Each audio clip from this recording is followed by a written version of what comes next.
Peace, everyone. It's Black Eye Priestess. I have my face mask on again. I just been wanting to stay in the Erzulie Bridget energy that I have. I have a nice outfit on too. I originally bought this outfit for someone who I didn't end up dating, and I decided this is just gonna probably be my official uploading outfit, so y'all can see, just to kind of really truly demonstrate the energy and the essence of the Loa Erzulie, and how she presents herself in the context of a Vodun mystery of love. So right now I'm just really quickly gonna close the window because it gets really loud.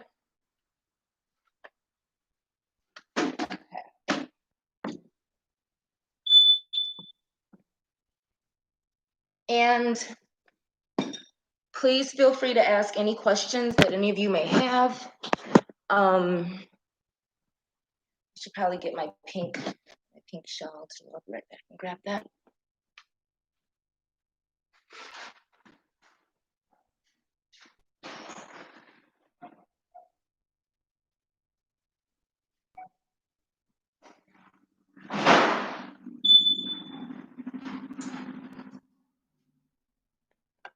I think the pink sticks out a little better. I think the gray is, but the gray is for Mama Bridget, and the pink is for Zelie and her different aspects. So that works. Again, feel free to ask any questions. I have my brew here, which has eucalyptus, basil, garden roses, some parsley, vanilla,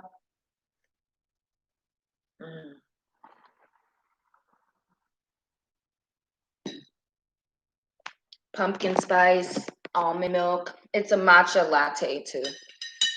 Mint. So it's got some things in there just to kind of help with everything. So white supremacy in Vodun.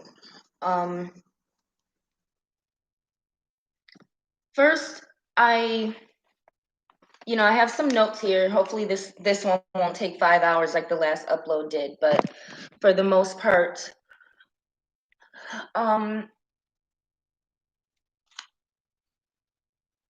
I was inspired to do this upload because, again, I've been talking a lot about sisterhood, or I will be in the next few uploads and the importance of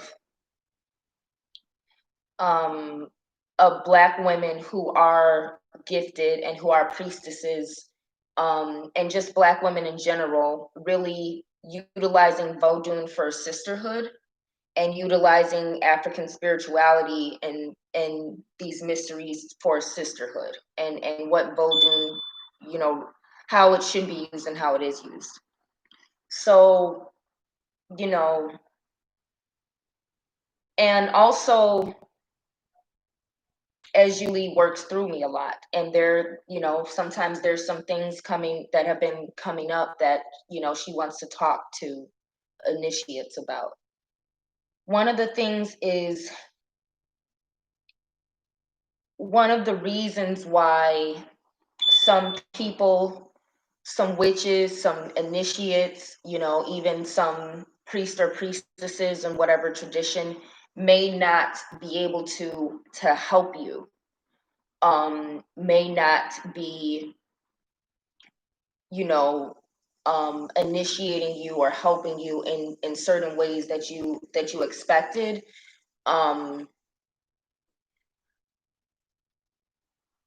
White supremacy in Vodun is a main reason why Black people using the heritage are corrupted and are hosting spirits, unclean spirits, and false spirits of Vodun that will cause them to elevate a white or a mulatto or even an albino portrayal of an African ancestor or force of nature.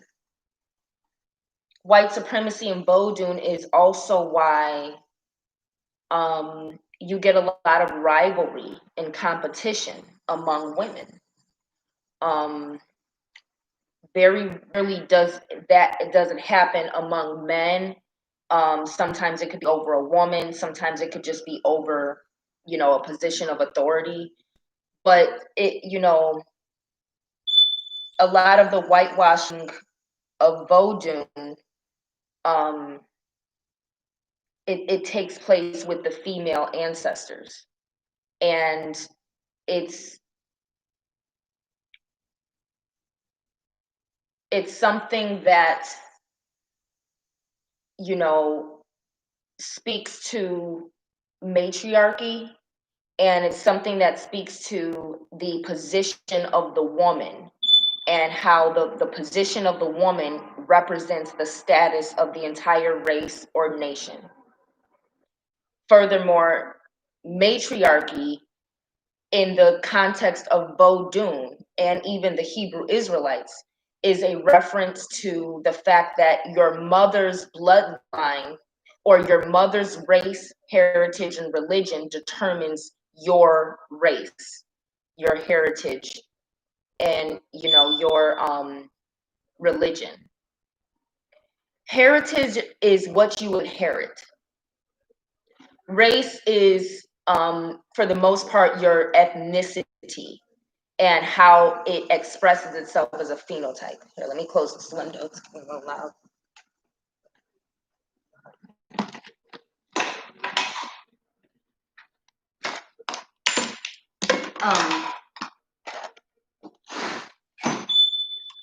And your religion, in a traditional sense, would be the set of customs and traditions that you use to honor your deity, or that you use in spiritual practice. So the reason why Black people have been over the years flocking to Vodun, getting initiated in Vodun, reading and teaching and practicing, yet Black people are still, for the most part, inferior to whites in a mental sense and in a social sense, more so than in a literal sense, is because Black people in America have been enslaved longer than we have been free. So with the history of America in the context of it being the New World, after it was discovered by Europeans, not prior to that, but how the slave trade affected Vodun. The effects of slavery upon Black people are still very recent and very obvious, because slavery has not been abolished and done away with as long as it existed, which you're getting the 14th century up into the mid 18th century. So it's been less than 3 centuries that slavery has been abolished, where it's been several centuries that slavery existed.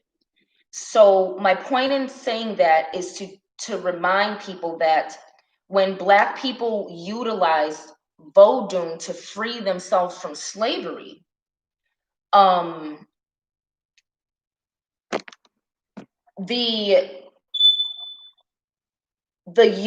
use of Bible and religion upon Black slaves to create a system of ignorance and subjugation was utilized by the slaves in a way where the Catholic saints were synchronized with the slaves' understanding of our ancestors so that we could utilize the practices and call on them and still maintain that understanding.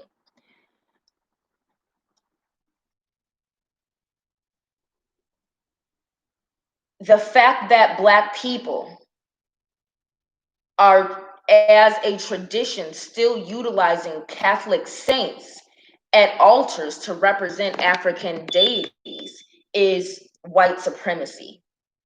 It is the lack of understanding of how Vodun works.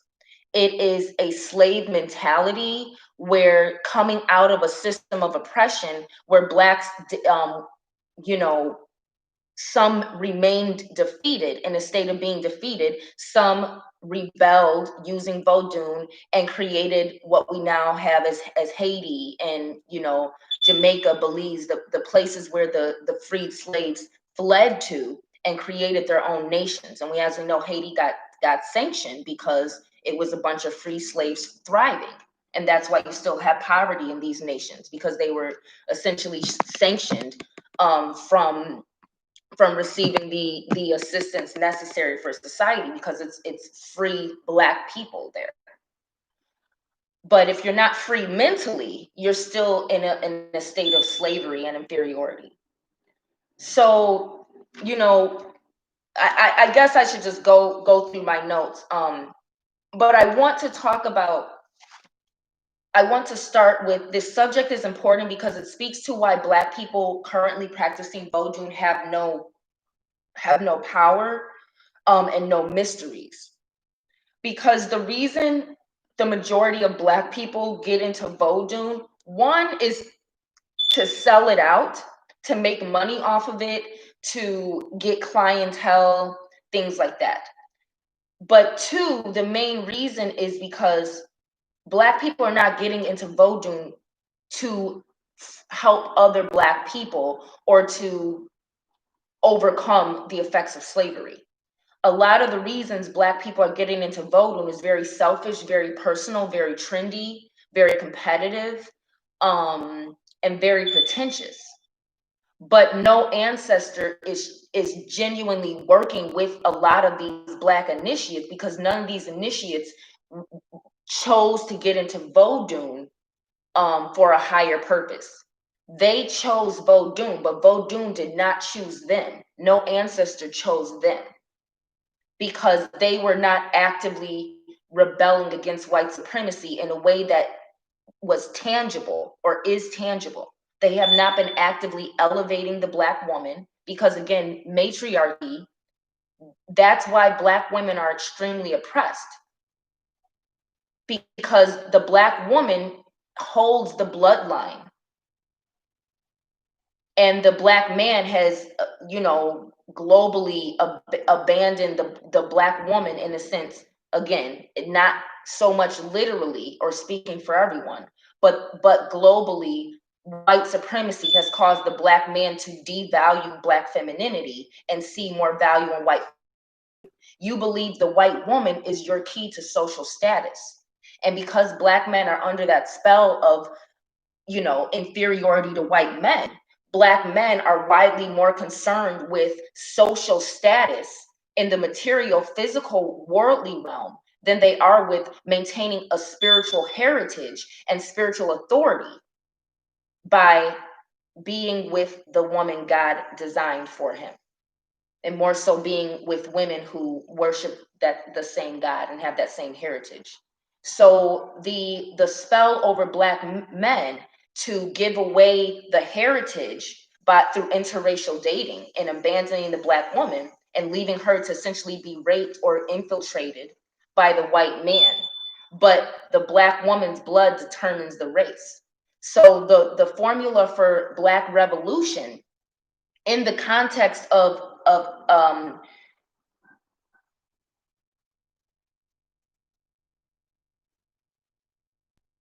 post-slavery, the formula would be you know, and in the context of interracial relations, the Cajun formula, which is Black women with white men.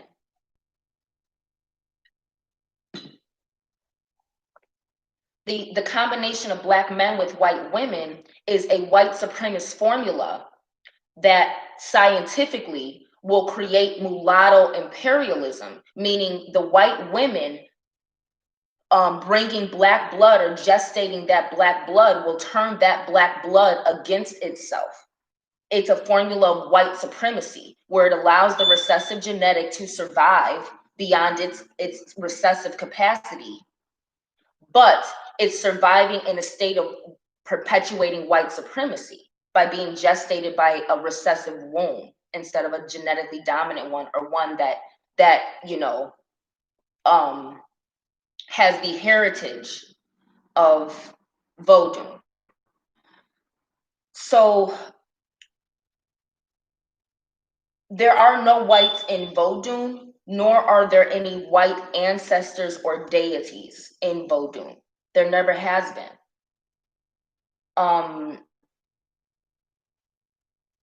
There is whitewashing of Vodun, and there are false myths that come from white supremacy and that come from Black people's own inferiority of adopting the ideology that white people are superior to me. Because you must understand that during slavery, a lot of the slaves did adopt the mentality that white people are superior to us, so we must now worship them because they conquered us. That's why to this day you'll see in Haiti, a place that used Vodun to free the slaves, still widely worships white ancestors and white deities. Sometimes you will see more depictions on TV and mass media because you get a lot of white people who are controlling within the Vodun heritage, where Black people are worshiping white deities so as to create an image of white supremacy in mass media.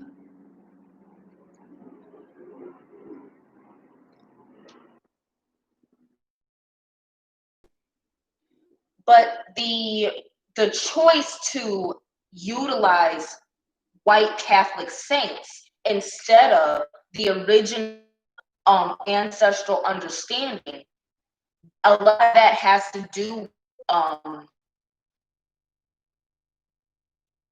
the slaves, some of them holding a traditional belief that if we worship these white saints, we will be spared that wrath.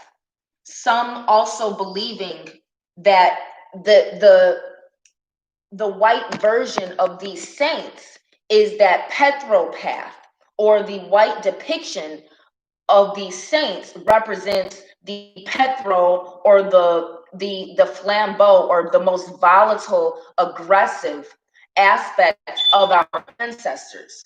And because white people were so brutal and barbaric toward Black people,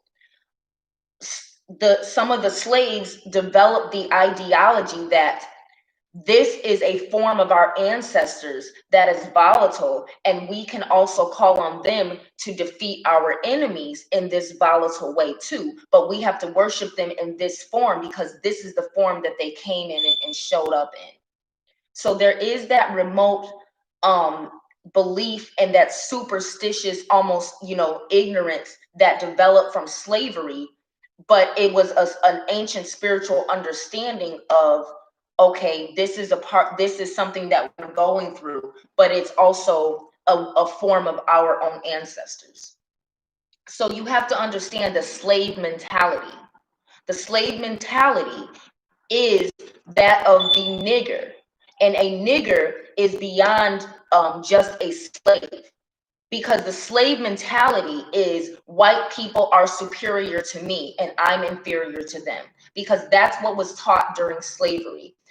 Religion was used, which is why to this day a lot of Black people feel that they can become more spiritually powerful by getting initiated into Vodun instead of actually reading the Bible, where a lot of Black people are illiterate.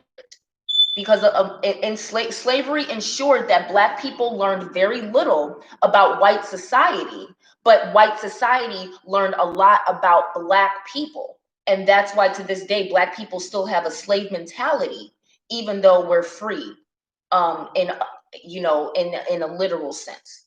A lot of Black people can't read. A lot of Black people are proud to be ignorant, to not be able to speak proper English or proper any language. A lot of Black people are proud to come from a culture where the Black woman is exploited and teen pregnancy is the norm, and Black men doing nothing and getting away with it and having no accountability is humorous. And the struggles of the Black woman are somehow, um, uh, the norm or warranted.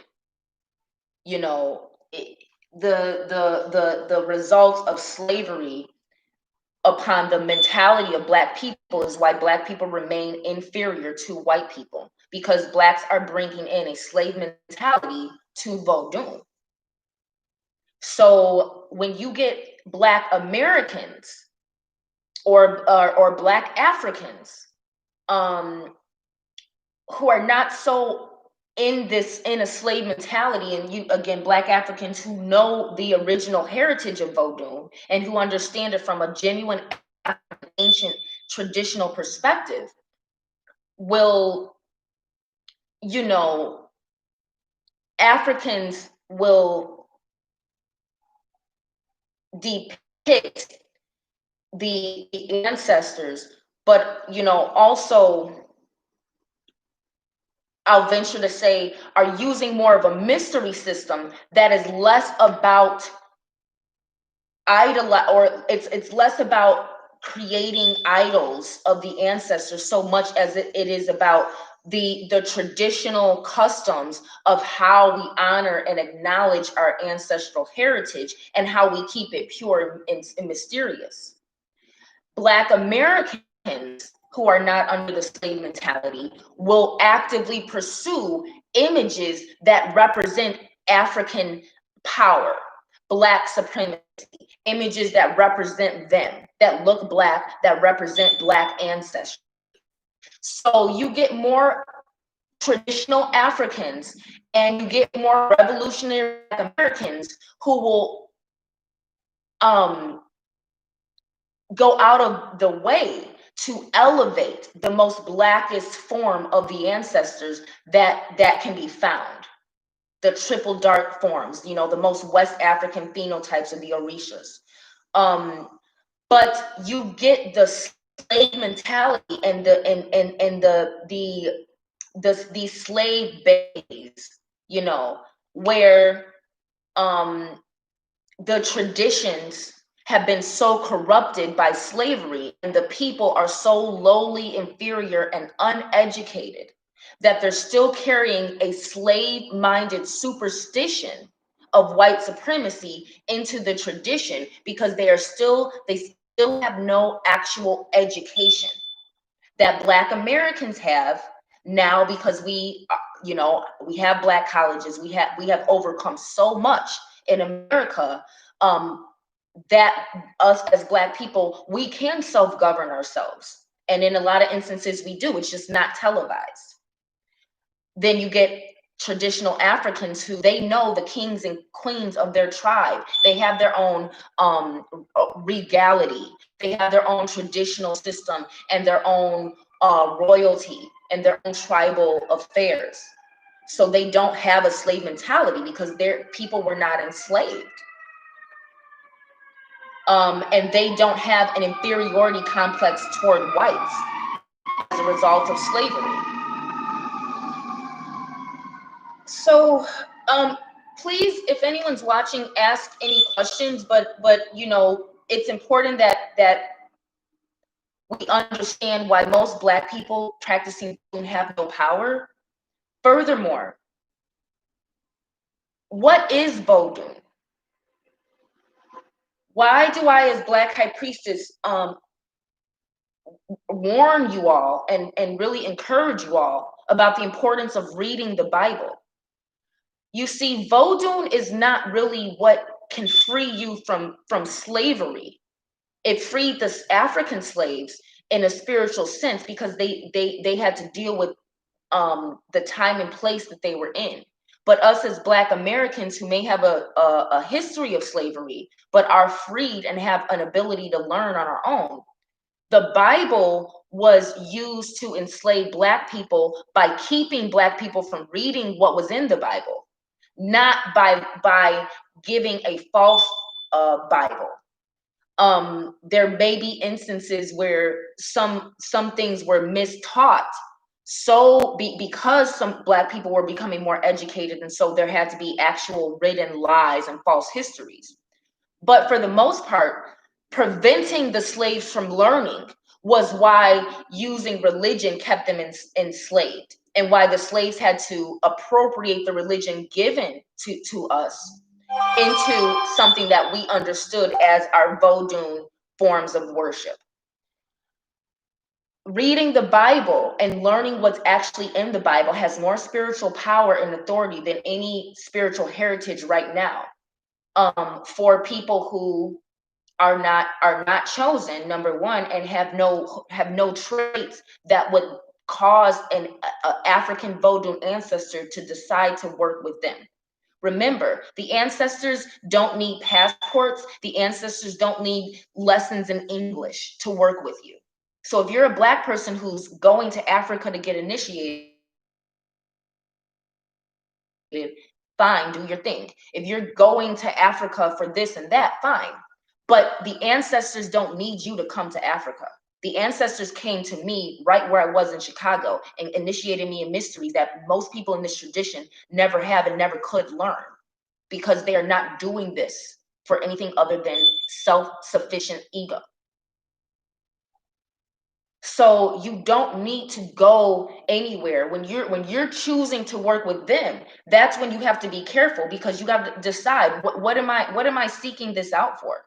Am I a revolutionary who is seeking out this power, or did some things happen that are genuinely calling me to explore a genuine aspect of my heritage that has been, or a genuine ancestor that has been mounting me and showing up to me in my dreams and really pressing me to be initiated. And remember, just because you're initiated, it doesn't mean you're going to get the authority or the mysteries to teach. Most of the time, being initiated means that spirit is now apparent to you, and you can be awoken to your ancestral traditions. A lot of times it has nothing to do with you going around trying to share and teach a lot of these things, because it's an oral tradition. And that's another thing Vodun is. It's an oral tradition. So what is Vodun? Vodun is the tradition of the Hebrew Israelites, of the art and the mystery of making sacrifices, blood sacrifices, burnt offerings, and sin offerings to the Most High. So it's a sacred tradition of worship that is found in the Bible that specifically and only belongs to the Hebrew Israelites. So Vodun is a Hebrew Israelite mystery system that was actually done away with when the prophecy of Christ, which was the Vodun prophecy, was fulfilled. And the only Vodun ritual that became necessary was accepting Christ as your Lord and Savior, because Christ became the sacrificial lamb. So before that, Vodun heritage was about making the blood sacrifices that the Hebrew Israelites did. And remember what Christ did. Christ went to the temple and whipped the Pharisees and the Sadducees and the merchants who were forcing the people who brought their own chickens to sacrifice in the temple of Jerusalem to pay for the chickens that were being sold in the temple, saying that their chickens weren't pure enough and they had to buy the ones that the priesthood was selling. And that's why Christ threw a fit of righteous indignation in the temple of Jerusalem. And that was one of the things that caused him to invoke the wrath of the Pharisees, because they were not doing any of the healing that Christ was doing. They were the priesthood, but they had no power. Christ had all the power, and Christ had the reputation, and that's why the Jews themselves, or the Hebrew priesthood, were the ones who were demon possessed to have Christ killed, because their priesthood was done away with when Christ came and fulfilled the prophecy. This is why to this day, people like me, Black High Priestess, will go into these false Vodun communities where a lot of the Black people are white supremacists in their spirit and are slaves in their mentality, and they are doing it, a lot of it for show, at a very low vibration with very low standards, and no mysteries, and then they will start to fear a person who comes in and is able to demonstrate or embody the very powers that these people are claiming to know about and worship, because you got the priesthood that is selling out the tradition, and then you have those of us who are covered with the blood of Christ, who have the real powers of Vodun that belong to the Hebrew Israelites. What is Vodun? It's an oral tradition, not a written one. And Vodun does not deal with idolatry. The Hebrews did not raise idols. That is what all of the pagans and the other false religions and the other tribes did. The Moabites, the Hittites, the Amorites, the Sumerians, the Persians. Every other nation in the Bible was worshiping false idols, even the Egyptians, who got defeated by the God of Israel, the Most High. So Vodun is a Hebrew Israelite mystery system that requires the bloodline. Can Hebrew Israelites to this day, who are Black, not European ones, but ones who are really who are of the Black bloodline of ancient Africa that was practicing it back to the Bible, dating back to the Bible, can real bloodline Hebrew Israelites still practice Vodun in a favorable way? Yes. Those of us who have the bloodline trait, we can still use our mystery system to honor the Most High through our ancestral reverence. However, it is not necessary. If you are doing Vodun instead of being covered with the blood of Christ through accepting Christ as your Lord and Savior, your Vodun is null and void. You're doing the wrong thing. If you are doing Vodun as a mystery, as a mysterious traditional form of accepting Christ, honoring the Most High, honoring the Sabbath, fasting, honoring certain lunar cycles.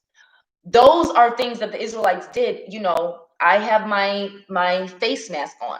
It represents Mama Bridget, or the barons, who are the divine judges in Vodun, but it also represents covering with sackcloth and ash. Again, Vodun mysteries. So what Vodun is, it's truly a tradition that belongs to a certain group of Black people, and that are the Hebrew Israelites. Now you have the mystery system of Vodun that is widely practiced to be known to come from the Dogons, who are the most ancient humans on Earth, and the DNA landed on Earth from Sirius B, the star system. And that star system being where the Anunnaki come from, and then the Anunnaki relating to the reptile blood of coming from the water, and Black people being from water, and the most ancient genetics on the planet coming from the water, and that coming from Black people, and why the Black woman determines your race.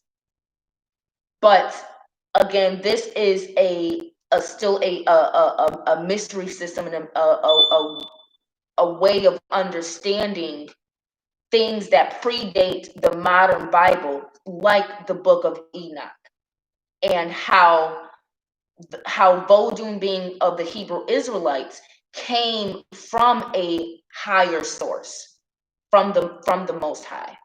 As humans, the best way for you to understand Vodun is to understand it is the bloodline trait that only the Hebrew Israelites have the right to practice, and only the Hebrew Israelites would understand.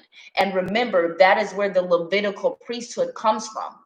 Those who have the most pure ability to use Vodun in an uncorrupted way on behalf of the nation. So there were things that the Israelites did that were, you know, personal forms of reverence, and there were things that the Israelites did only through the Levites because of the tradition, and because the Levites held the priesthood. And the concept of a vow of poverty deals with the fact that when you were a Levite, you were born into the priesthood, which means you were born into the mystery system that the rest of the tribes didn't necessarily get, which is why they had to come to the Levites, which is why the Levites were always owed a tenth of a 10% of what the nation got. So every tribe would owe the Levites a tenth of their prosperity, whatever they had, oil, grain, camels, what have you, you know, fruits, things like that. Or an individual would have to pay a 10% to receive the working from the priesthood, because the priesthoods meant you were not to take of the riches that were allotted among the nation. So again, Vodun is a bloodline trait belonging to the Israelites, because the Israelites had no king until Shango, or King David. King David was the first one under the house of Shango, because he was the first king in the Israelite nation. And that's how you can understand Shango, through understanding King David. But the priesthood did not take of any of the riches that by King David uniting the 12 tribes of Israel, which came from Jacob and his 12 sons by Leah. Remember, Benjamin and Joseph and Dinah, who were Rebecca's children, they didn't have a tribe. Joseph had the Technicolor dream coat and everything. You know, Dinah was blessed in a way too. But you know the story of Dinah, some of you do. But the 12 tribes come from Leah, and that was a curse on Jacob, who loved Rebecca, but because of the sin of that he did against Esau, Jacob was cursed to have to deal with Leah. And through Leah, the 12 tribes come from. So when King David united the 12 tribes of Israel, united the nations, the Levites, or the tribe of Levi, who held the priesthood, did not take part in the riches that were allotted. The priesthood took the spiritual wealth, and that's why each nation owes the Levites a tenth of the wealth, because the Levites did not take part in it, because we have the spiritual authority. So we don't take the worldly riches and authority, or we don't take part of that. The king has the worldly authority to rule, and that's granted by the Most High, which is important to understand. If you really understand Vodun and you understand what happened in the Bible to the Israelites, the Most High ordained, and it says, I will pull from the extremities of the earth, meaning the firmament, meaning the cold climate where white Caucasians come from. I will pull them from the extremities of the earth to conquer the Israelites because of the Israelites' wickedness and not bearing fruit. So remember, in the Bible, and when Christ came, and the prophets were there to constantly warn the Israelites that, you know, we are a chosen nation, but we're not pleasing the Most High. We're giving into the false idolatry of these other nations and taking on their ways and taking on their women, which in the book of Ezra, it told the Levites, who were the priesthood, who should have known better, who took on foreign wives, that they were decreed to put away their foreign wives and the bastard children they had in order to regain the favor. They could not be part of the priesthood anymore because they corrupted their seed and gave it away to the foreign women. In this day and age, that would be black men with white women. But back then, the foreign women meant you were a different tribe, you were an Israelite, and you did not worship the same God. And this is why the literally black men, for the most part, who have to deal with white women, or who do, are considered cursed in Vodun.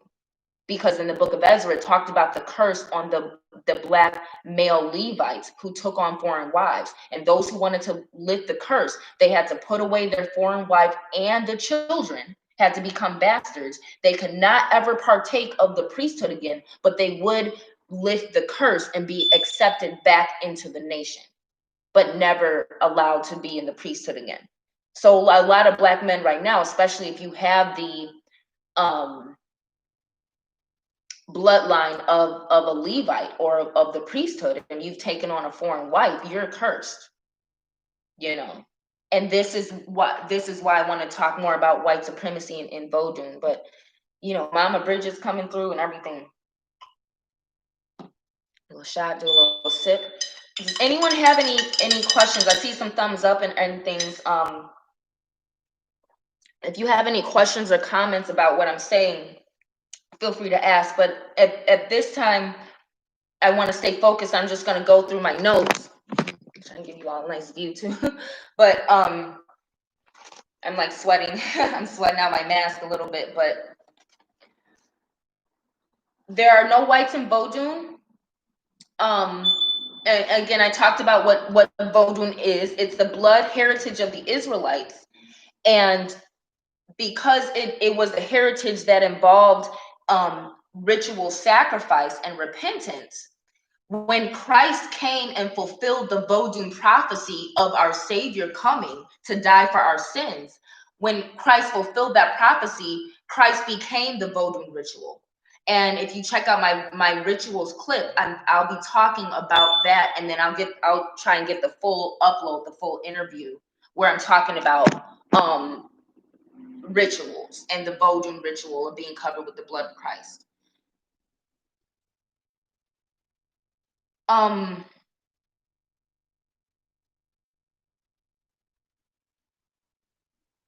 It's important that you understand it's the tradition of the Israelites, because the depiction of the Loa specifically, but the Loa, the Orisha, and the ancestors, the depiction of them as white Catholic saints or as white in general is part of the corruption that took place when the African slaves got mixed in with whites and conquered by whites and things like that. And white people appropriated the religion in a way where they could understand it, or in a way where they could water it down or dilute it, so it had less power for the African slaves, who used it to defeat white supremacy and to defeat the masters. Vodun is something that Black people can and should be using to defeat white supremacy. And if you're using Vodun for anything other than that, you're using a corrupted form of Vodun. You're dealing with unclean, false, or corrupted ancestors. And you're probably not going to be chosen, or haven't been chosen, for any deeper mysteries. You're probably going to be learning some of the false myths that are appropriated for white people to understand our ancestors, and for white people to really conquer our ancestors and say, this is something that's white. this is a mulatto deity in Vodun, and she's white and she represents this, and that, and we as white people can identify with the white woman being better than all of the other African deities. We can identify with the goddess of love being a white woman, because it gives us white supremacy, and it shows us that even in your traditions we are still superior. So Ibrahim says, would Bridget be considered or related to the first serpentine human woman from the primal waters? Yes, in the sense that, I'm gonna talk more about the myths and the mysteries, but we can start there by I'll just to answer your question, I'm gonna skip over some things and talk about Mama Bridget and Erzulie. Is she related to the first serpentine human woman from the primal waters? That would be considered like Mami Wata. It can also be an aspect of Erzulie. It can also be an aspect of Aida Wado, or again the Levitical priesthood. If you read the Bible and understand the mysteries of Vodun that are in the Bible, which you have to ask Holy Spirit to interpret for you, Leviathan is what you're talking about. The first serpentine human woman from the primal waters. You're talking about Leviathan. And that's why the Levitical priesthood held the mysteries of Vodun and were able to utilize it in a way that wasn't corrupted and was not influenced by fallen angel doctrine, by Nephilim doctrine. That was a huge problem of the Nephilim blood influencing the ways the Hebrew Israelites practiced and lived. And that's why the flood came. So Yemaya flooded the earth at one point. So Yemaya is the primordial mother in Vodun, but she's the water itself. In terms of that and Mama Bridget, you understand La Seren is Erzulie. And to talk about Mama Bridget, to answer your question, I want to first talk about La Seren, because Erzulie is the main Loa depicted as a white woman. Oshun, who is often viewed as Erzulie in the Yoruba and Ifa traditions in West Africa, is also an Orisha who is often depicted as a white woman. This is white supremacy, understanding that to whitewash the tradition, we have to take the position of the woman. Remember, I said the position of the woman determines the race, and the race of the mother determines the race of the child, not the race of the father. So Vodun being matriarchal and the position of the woman determining the race, the most powerful deity or ancestor, the woman, had to be whitewashed, so Vodun has no power, because if you're worshiping Erzulie as a white woman or Oshun as a white woman, which Oshun is not necessarily the most powerful, but she is one that is the most worked with humans, because she is the most closely related to humans, because she's the youngest and she's easily corrupted. That's why you're not supposed to worship Oshun without Yemaya, because Oshun actually lost her ability to take on initiates because she became corrupted in the path of her that did lose her melanin. What's my point? When you take the two goddesses of love, the primal figures of feminine power, and you whitewash them, you're basically saying the position of the woman is still white, meaning the position of Vodun or whitewashing Erzulie renders the entire Vodun a white supremacist structure that still says the Black woman is less than the white woman, which means the position of the Black woman is inferior, which means in Vodun, Black people are inferior because Vodun elevates a white woman. Of course, this is what white people have done to it, but also this is what Black people have allowed and have adopted, the ideology that the white woman is superior. And you'd be surprised that most times it is a Black woman depicting Erzulie as Black or as white. Why am I talking about, I want to talk about that because Erzulie is considered mulatto, or she's considered white, or she's considered mixed because she's considered to be rich. And in the slave mentality and the abolishment of slavery, during slavery, it was the lighter skinned people who had social privilege. They had white privilege. So that mulatto imperialism, or depicting Erzulie, particularly Erzulie Freda, as white or as mulatto, spoke to the fact that she was a very rich and very envied ancestor. That is how white people started to understand her.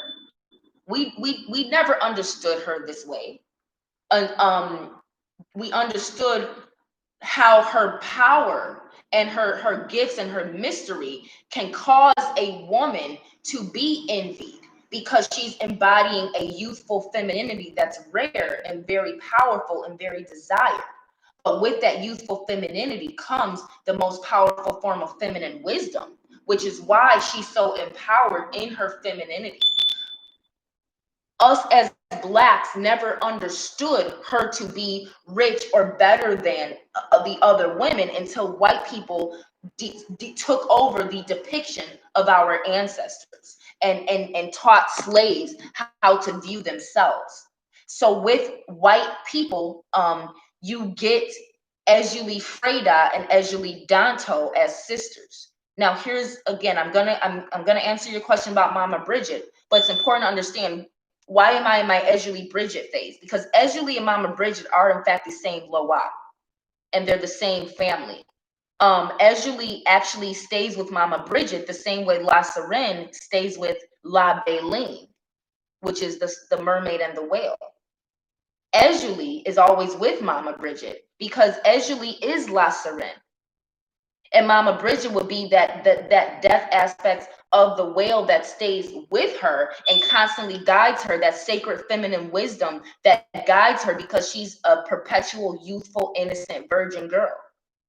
Erzulie is considered rich because I'm talking about the myth versus the actual mystery. The myth of Erzulie, to reiterate, the myth of Erzulie is that she's mulatto or she's mixed, that Danto is her sister, who is a dark-skinned, aggressive sister, and that Erzulie is light, mulatto, wealthy, and attracts all the men, and she's somewhat of a prostitute, or that she gets passed around with men a lot. And the myth is that Danto is the darker sister, who smokes, plays with knives, and she works more. She's had to work in the field more. She's had somewhat of a harder life, also because she's dark skinned. And the myth is that they're rivals and that they're constantly fighting over Ogun, and that Danto stabs Erzulie in the heart, and that Erzulie takes the knife out and slashes Danto on the face, which is why Danto is shown with slashes on her cheek, and why Erzulie or Freda is depicted with the knife through the heart. This is the myth, okay, that white people took over when they decided we're going to have to make sure that, as there's so much mixing, we're going to have to make sure that the white women are dominant. So we're going to have to teach the slaves to elevate white women and to elevate the lighter skinned women who come from the rape that happened. Make sure they elevate the lighter women, or the ones who get to be in the house. Where did being a house slave originally come from? It came from the slave masters who actually kept the bastard children that they made with the women. That's what being a house Negro, that's where it came from. Of course, you have to have some slaves in the house to do work, but it mostly came from, we're gonna trust these slaves in the house because this is the bastard child of one of the one of the slave masters that they had with one of the slaves. Because the slaves were also, and mostly, sex slaves as well. That's the myth. The true mystery, the mystery of Erzulie, is that she is the princess of the seven seas. Yemaya would be her grandmother, or the whale would be her grandmother. Oshun is her actual mother. The mystery is the Erzulie is one of the twins that Oshun had. Erzulie is one twin, Tijan is the other one, which is why you get Erzulie as the Black Madonna, who's holding Tijan, which represents Christ. Those are mystery systems too that I can get into in another upload. But that's the mystery. Erzulie starts as La Sirène. Then she sacrifices her mermaid tail because she's so eager to experience life as a human woman, which is why you will often hear me talk about human women, because I'm a mermaid. So when she sacrificed her mermaid tail and dealt with Mami Wada, who had magic under the sea, and Mami Wada gave her humanity in exchange for her voice, because as a siren, she was able to sing and enchant.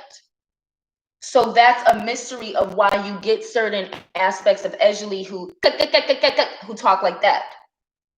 Because the mystery of the siren is she did sacrifice her voice to gain human life. Sound familiar? It should. A lot of the African actual mysteries, or patakis, you were stolen or utilized and appropriated into the modern Disney stories, which the Disney stories come from the Grimm fairy tales, if you've ever read the Brothers Grimm. And so, as we know, a lot of the Disney stories have a grim outcome, or more of a grim and type of tragic reality to the actual legend. Well, what you're dealing with is some of the oral traditions of our ancestors, that the stories have been passed on so long that they have become popular in other cultures that now depict African patakis of our ancestors as Disney fairy tales. So the mystery of La Sirène is she is all the forms of Erzulie, but she is the first form of Erzulie, daughter of Oshun, granddaughter of Yemaya, La Beline, and she has gone through all these different experiences with other Loa, Agwe, Ogun, Dambala, Tijan, Shango, Oya, but Mama Bridget is always with her the way the whale is always with her.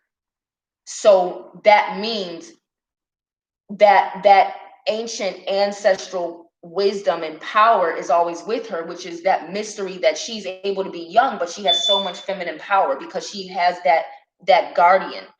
The sacred feminine guards her. And that's why she can take on any aspect of sacred femininity, from the mermaid, from the innocent mermaid, to the little girl, which is the doll, which we'll talk about that with some other myths, to the volatile one who protects women who have been wronged and protects children, because Erzulie took a huge part in the slave trade. When she became woman, she got to experience all the things of womanhood. So why is she depicted as light skinned? Because light-skinned women had privileges, and Erzulie was related to that, because coming as a princess from the seven seas and coming with that pure mermaid innocence as a woman, she was depicted as young, but she also did not know the life of working as a slave because she was still a mermaid. So it shows that originally she had no understanding of being a human woman at all. So to come from mermaid and have to go into the Black woman's female experience and to understand what Black women on earth were going through, she got experiences that afforded her to be Danto, that afforded her to be a marginalized woman, and how to deal with being marginalized, and standing up for yourself more, standing up for other women more. And then Jarouge, who's very volatile, but stands up for women and children, because during slavery, Erzulie is the revolution. She is the revolutionary. So she went from knowing nothing about womanhood to being innocent and being able to seduce men and all these things, to learning the harsh lessons through dealing with men, through having to deal with women's envy, because she's an otherworldly being and incarnate as a woman, but she's not really a woman. She is a mermaid. So having to deal with the jealousy of women who could never embody that level of beauty because they were born women. They weren't born witches or sirens. So remember, in the book of Enoch, it says, and their wives will be sirens, when it's talking about the fallen angels who took on the human women. So when we're talking about a siren, you're talking about a witch. You're talking about a woman, a female who has an otherworldly origin, where we are able to know things and embody things that human women were never meant to have and don't have naturally. They learn it from us, which is why I keep telling witches, stop talking to human women about things, especially ones who don't really have respect for the craft. All right. Oh, peace the bones. Hey, sis. So in terms of talking about La Sirène, Mama Bridget is an aspect of La Sirène. She's that aspect that's always with the innocent feminine, always there to guide and protect, because the witch does not come from humanity.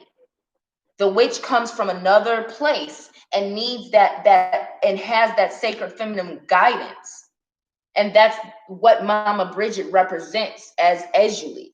So that's why when I became initiated, I received Erzulie Bridget. Papa Legba told me I'm Erzulie Bridget, which is another way of saying La Sirène, which means you have the balance of what is considered Freda, which is again, the myth is that she's a light-skinned woman who's coquettish, who men favor, and she's always in rival with her sister, who's Danto, who's an opposite.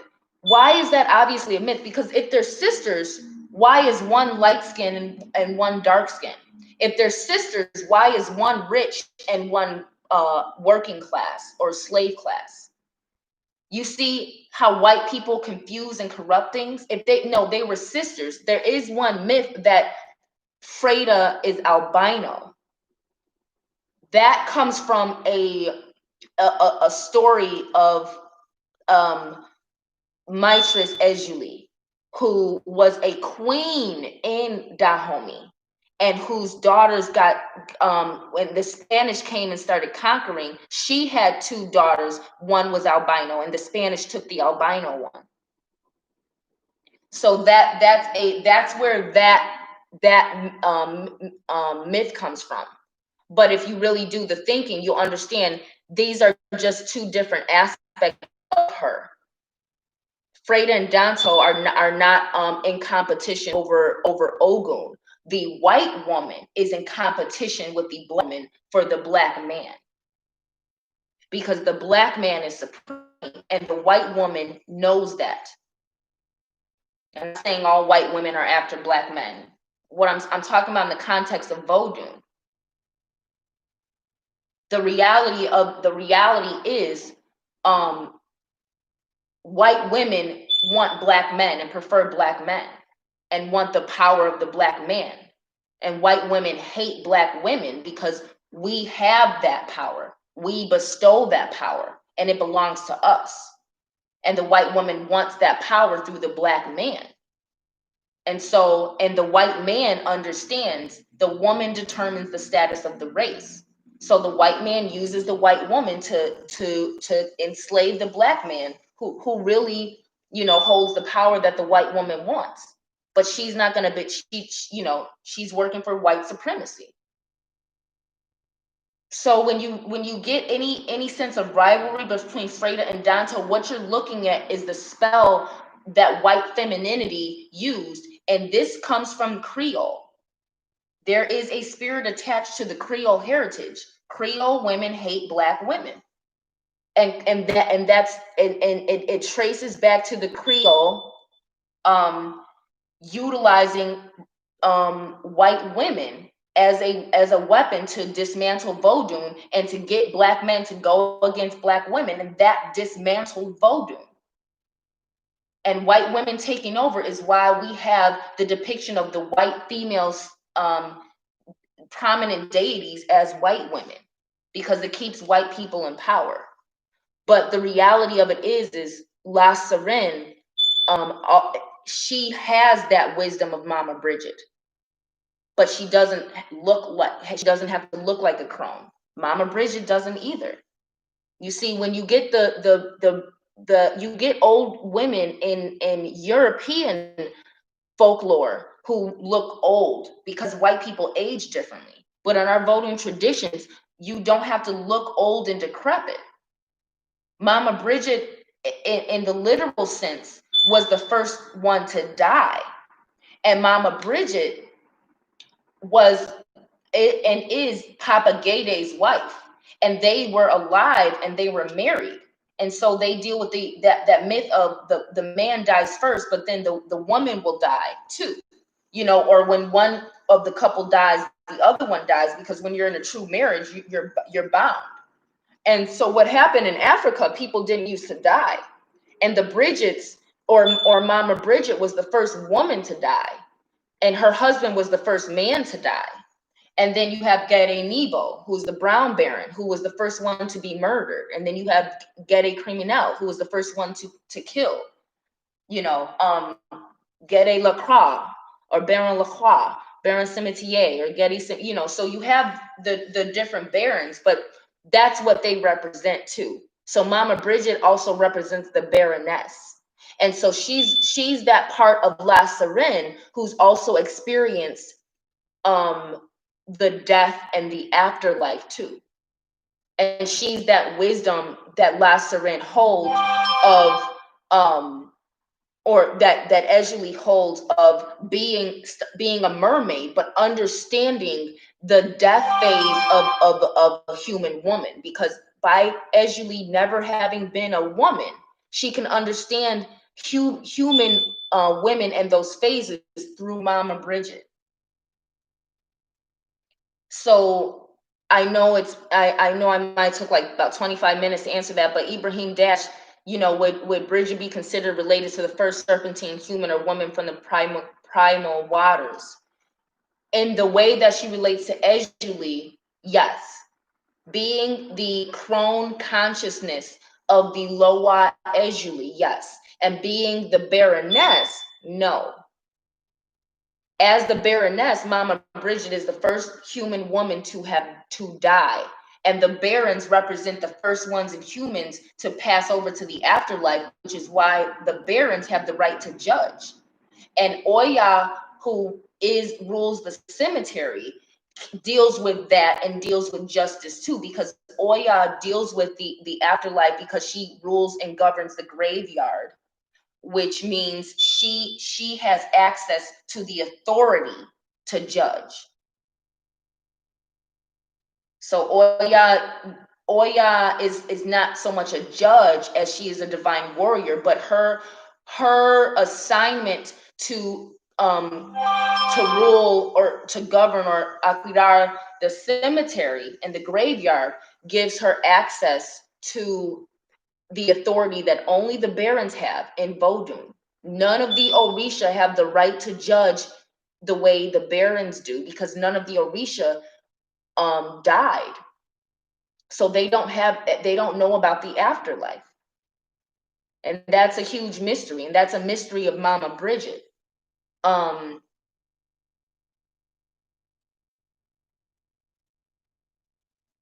Mama Bridget represents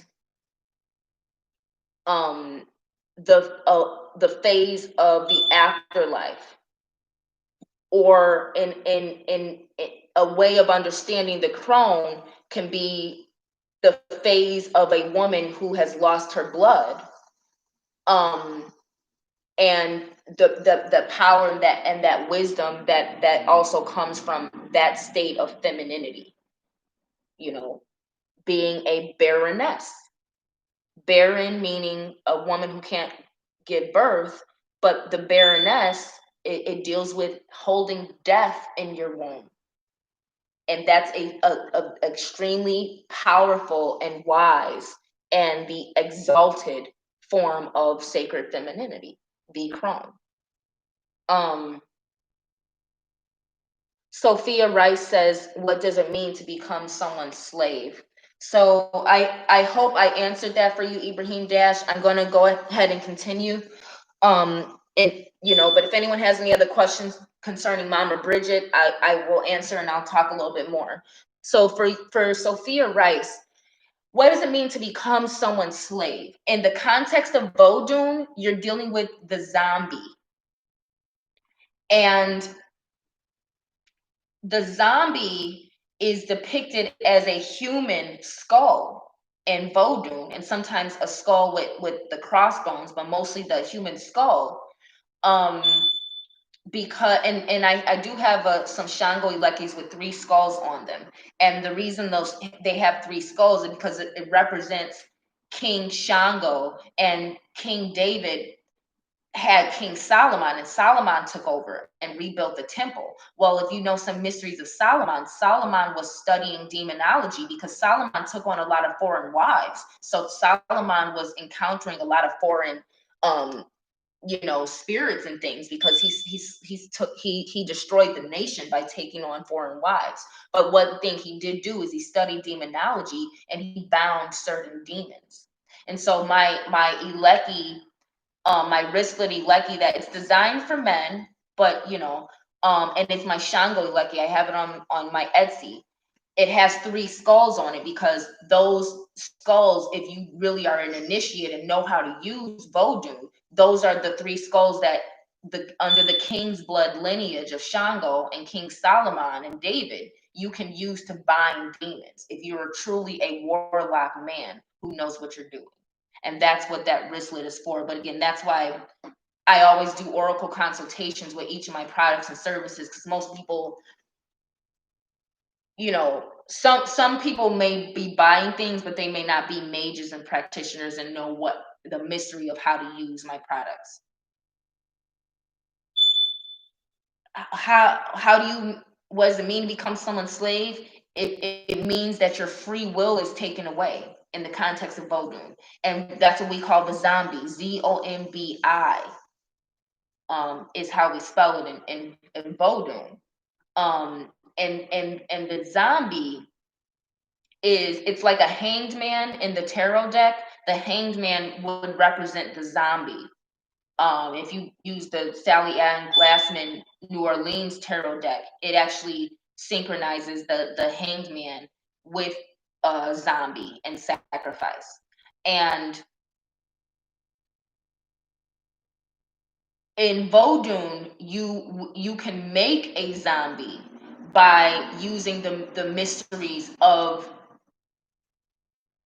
taking away someone's T-bonage. T-bonage is, this is when you're dealing with the mixture of French language with when you're dealing with Haitian Vodun traditions, which in many ways can be more powerful than Ifa and Yoruba, because Ifa and Yoruba is only certain of those ancestors went to the New World with the black slaves. Most of those ancestors did nothing for us when it came to slavery. Whereas the Haitian, the ancestors in and Haitian Vodun are specifically the ones who helped free us and helped us defeat white supremacy. So these are the ancestors, the characteristics and the forces of nature that helped us defeat white supremacy. What I'm saying is T-Bonage deals more so with the Haitian tradition, and it is a French Creole, so to speak, a French Creole word, that represents your guardian spirit.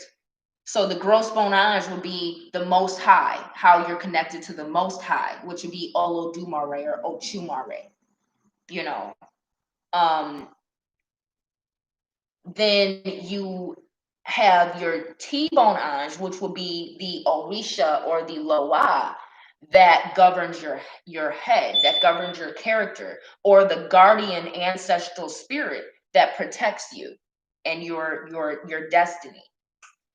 So when you make a zombie in Vodun, you're taking someone's T-Bonage, meaning you're taking away their willpower, you're taking away the spirit that gives them free will. You're taking away their free will, their character, their knowledge of self, and you're trapping it into a vessel of some sort.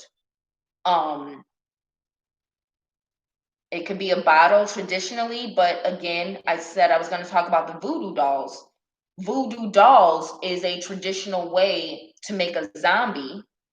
Some people will go so far as to say that Mama Bridget is an Irish or Celtic deity, that because indentured slaves from the British Isles, or from Ireland, England, Scotland, that the indentured slaves from these regions that maybe encounter some of the African slaves too, that they were the ones who influenced Africans to use a voodoo doll and to learn about Mama Bridget.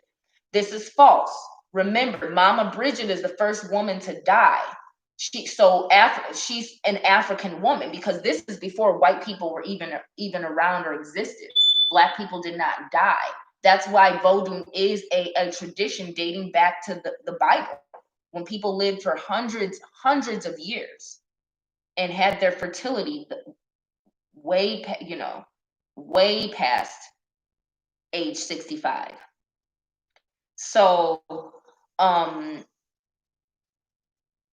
and that's why there's a difference between European ideologies of what a crone is and how women are viewed and honored, versus African traditions of the Black woman never being in a position where she can't have a baby. Immaculate conception, even, that happened with the Israelites only and specifically.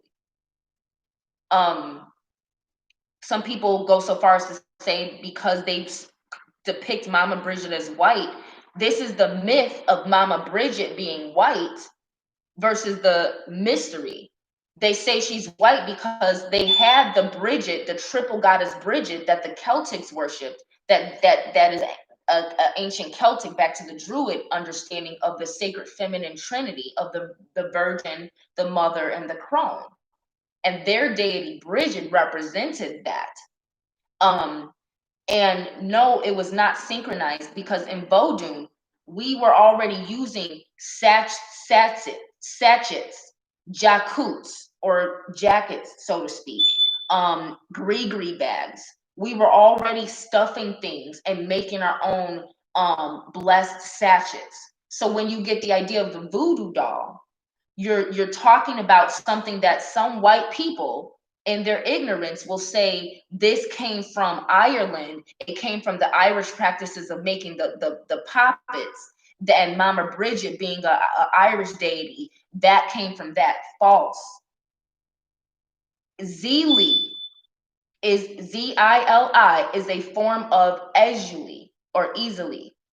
Zelie is a form where she is very young. She has some incarnations, like I said, but one that is very rarely talked about and little known about, because again, you got to be really of the bloodline, and really chosen. Zelie is a voodoo doll. Sometimes she'll be depicted as a white baby or a white baby doll, Barbie doll. This is again false. This has to do with what the slaves had access to and what someone under a slave mentality would have access to in order to do their traditions. So before black dolls were created, white was the standard of beauty. You're going to have more access to white dolls before black people were free to make our own depictions of our own selves again. So a lot of free black slaves are people who are black but are still doing a slave-minded form of Vodun will use white dolls and white things like that, or have white dolls. A lot of that too has to do with the fact that black women, or less than black women, instill white supremacy in their daughters because they were taught that. But the reality of it is the voodoo doll is Erzulie. One path of Erzulie, La Sirène, is that little doll, and she is an actual doll, because she's so young and she's so innocent and she's so perfect and ideal. She's like a doll, and that's a mystery of Erzulie. But it also deals with the loss of innocence of her. And so there's a mystery of the voodoo doll and Erzulie being a voodoo doll, because in order to make a zombie and use a voodoo doll to take away someone's T-bonage or free will, you have to have a certain form of empathy. Erzulie represents that extreme empathy. That's why she's, the true Freda path of her, or that true Black Madonna path, that woman who's constantly heartbroken. That's the lady of sorrows or tears, and that deals with the synchronization of that saint with Erzulie, deals with the sadness that she experienced from becoming a woman and realizing it's not worth it, or realizing, she chose to still have the love in her heart for men, but realizing and understanding that human men do not love human women. Only through Christ can a human man love the woman the way that Adam loved Eve, because not since they fell from grace can a human man love a human woman. Without intervention from Christ, men cheat, men are pedophiles, men lust after their daughters, men are given to homosexuality, which is a form of hatred for women. Remember, homosexuality is a form of hatred for women. If you're really going back to sodomy and certain things, you know, Erzulie represents that wisdom of Mama Bridget too, where that empathy of and intuition of knowing how love and sexuality and humanity all create sorrows, because no one can love you the way Christ can, because we're all subject to sin. That's where her sorrow comes from, that understanding. The voodoo doll needs empathy to work. A voodoo doll is not the only way to make a zombie, but you're basically taking away someone's free will and taking away someone's knowledge of self, and that's a mystery of Erzulie, because that doll represents a shell of herself that was left when she was, so to speak, bitten by a vampire and made to be innocent the rest of her life, because when you get bitten by a vampire, you stay that same age, you don't age anymore. And I have my dead girl Eleki's, which I should probably grab real quick. I can show you all real quick.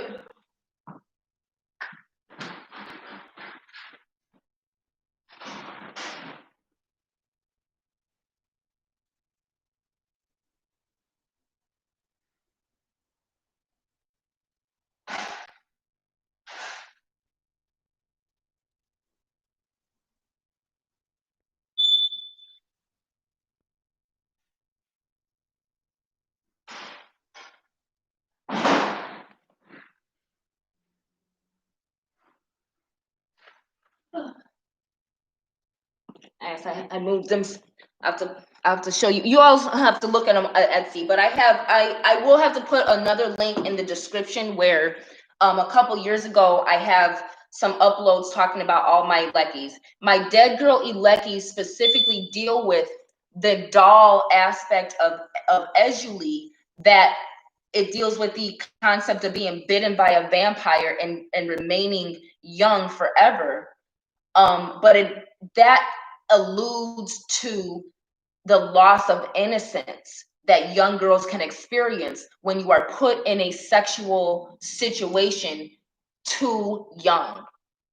It represents the voodoo doll of Erzulie, and it literally represents how a woman can remain a shell of her young self if she's molested, raped, if she's married off too young. Whenever a girl is put in a situation of pedophilia or loss of innocence in a sexual way, that's what that doll represents. And that is that doll that always stays with Mama Bridget. That's that part of Erzulie that's always with Mama Bridget, because Mama Bridget keeps her T-bone ange. Mama Bridget keeps keeps Erzulie and keeps her T-bone ange, because her innocence was taken away by negative and traumatic experiences with both men sexually and with women who envy her, because she is the ideal desire of a man. And that's what Erzulie represents, being a man's ideal desire. And Erzulie wants you all to know she never has been and never will be a white woman, because the white woman never has been and never will be the ideal desire of men. So she wants you all to know that she is here. I'm here. Okay, and I have my links to show you all Erzulie. And a lot of times I'm going live, I want you all to see what I look like and who I am. And that this skin color back then would be considered, compared to how dark triple blackness gets. My skin, me considered a dark-skinned woman in America, would be considered a light-skinned woman in the context of Vodun. But it's not about being mixed with European. It's about coming from a different realm where I am a princess of the seven seas, and now coming to a place where women are so marginalized and being eager to experience these things, but also coming from a place of privilege in the sea, not a place of white privilege, but a place of privilege because I was never a human woman. I was a mermaid princess. So how do you, I hope that answers some things, Sophia Rice. I know I got off on a tangent, but it's important to understand that the voodoo doll does not come from Irish puppets. Mama Bridget is not an Irish deity. Bridget is, and has nothing to do with Mama Bridget. But what is important to understand is that the Celtic culture is related to the Druids, and that is an ancient tradition that can work with Vodun because it's so ancient. Remember the Swedes, the ancient Nords were the Caucasian heritage, the only Caucasian heritage that had the same civilization and traditions as the African Vodun heritage. Meaning, the ancient Nords were the only ones who, after the Africans, but like the Africans, traveled by sea, which means they made boats, buried their dead, which means they had less diseases, seasoned their food, which means they knew alchemy and foraging and agriculture. The women didn't die during childbirth, which means they had strong spirituality and medicine. They had education. And you know, I would even say maybe some of the weapons, some of the warrior traditions and different understandings of creation in terms of the tree of life, and that relating to the tree of life and the Garden of Eden, and relating to the Hebrew Israelite understanding. So what I'm getting at is the ancient Nords, the Druid culture, which now you have in New Age will be the Celtic, but that ancient culture, right after the Africans, had that same civilization that would make them work with the Africans in trade, you know, instead of being rivals, so to speak, because they were civilized. The ancient Nords were civilized, and their spirituality was genuine and pure. I'm not saying that it was the most high, but again, Vodun itself, ancient, pure, and civilized, but still the most high overrode Vodun too. And in fact, grafted who? The Gentiles or the whites into the nation, because the Israelites were forfeited. And when Christ came for the Israelites, and even quoted that one time when he's talking to a Sumerian woman, and he calls her swine. But or they called foreign nations dogs. But is the faith and the fruit bore by the foreign nations that God said, okay, I'm going to take away from the Israelites, my chosen seed, and I'm going to graft in this nation and let them be conquered by this nation, because this nation is bearing fruit and my nation is not, so to speak. Or because I'm more so going to use this nation to punish my people. Instead of taking away the covenant, I'm going to reestablish a new covenant, which means since you all can't keep the laws and statutes, since the Hebrew Israelites could not go with the laws, statutes, and heed the prophets, the new covenant was, I will send my son as a sacrificial lamb. And now Vodun is done away with. What you have to do is believe in Christ. That's the Vodun ritual. What I'm saying is the Druids, you know, they are not the most high, but their ancient traditional culture and heritage is something that is as civilized as the ancient Africans were.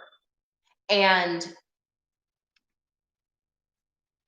that's why they have their own understanding of triple sacred femininity, the Virgin Mother Crone, or the triple goddess that they have, Bridget. They can have that same understanding because it's not beyond our African ancestors to have blessed that certain knowledge and wisdom upon another civilized culture. But because they have their understanding of it, they have their own deities, but it can be the very same consciousness of the African ancestors. So what I'm getting at is the ancient Nords have a consciousness in a way where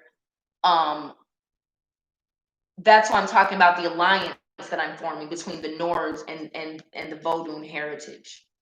But that does not mean that a white person comes, learns about Mama Bridget, who is an African Loa and ancestor, and says, well, this is ours, and I'm going to depict it as white, and I'm going to make articles saying that Mama Bridget is originally Celtic. No. What a white person can do is say, we also have a form of that in our tradition. We call her Bridget, and this is how we honor this spirit.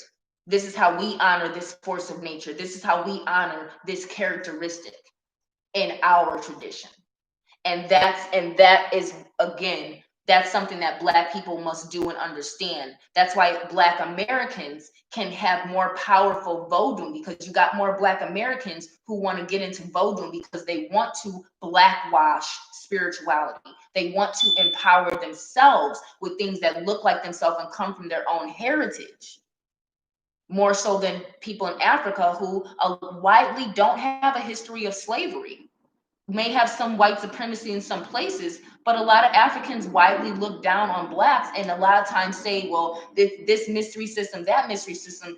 Yeah, but a lot of the mystery system that the Africans in Africa are working with, they did nothing for slavery. Some of them helped sell us into slavery. Whereas the old Risha and the African ancestors that followed us in slavery and brought and the forces of nature that empowered us most in slavery still work with African Americans who are still fighting the good fight of revolution. Whereas a lot of them doing Ifa and Yoruba and stuff, they are selling it out. Now, don't get me wrong. I'm not talking about the deeper mystery system where you got blacks eating glass and spitting fire and breathing fire and cutting themselves with machetes and not bleeding and stuff because they are really dealing with Ogun, that same Ogun that freed us. They over there eating glass and cutting and not bleeding and eating fire, eating hot coal. A lot of time in Africa, you'll see the women get possessed by Ogun because black men have become so null and void worldwide that Ogun, and I said this years ago, Ogun does not deal with black men anymore. Ogun stopped possessing black men years ago. You're mostly going to find black women under the house of Ogun now because black men have widely are under the spell of white supremacy and hate black women. And the true Ogun, yeah, there's a lot of rivalry for him, but the true Ogun prefers the strong woman, just like all the other ones did. They prefer Oya. Even the concept of Oshun being the most beautiful, that's a myth too. In traditional Vodun, Oya was considered more beautiful than Oshun. Oshun was attractive, but she was never more beautiful than. And if you all know some real Patakis, you know that Oshun used the magic mirror to turn Oya's face ugly because she was jealous of Oya. So this is why I'm here to talk to you about the mysteries versus the myths in ways that a lot of Vodun initiates they can't because they have not been given any mysteries. All they've been given is some Elekis and some garb and some pseudo knowledge of this and that and how to set some up or you know what to give what, but that don't have nothing to do with freeing black people from slavery and giving you the power that will help you defeat white supremacy. And Erzulie is not white. Mama Bridget is not white. And if you depicting them as white or as mulatto, as light skin, you know, if you're a black woman who's depicting Erzulie as white in any way, one, you got to deal with your envy for your own sisters. You got to deal with your desire to be a white woman.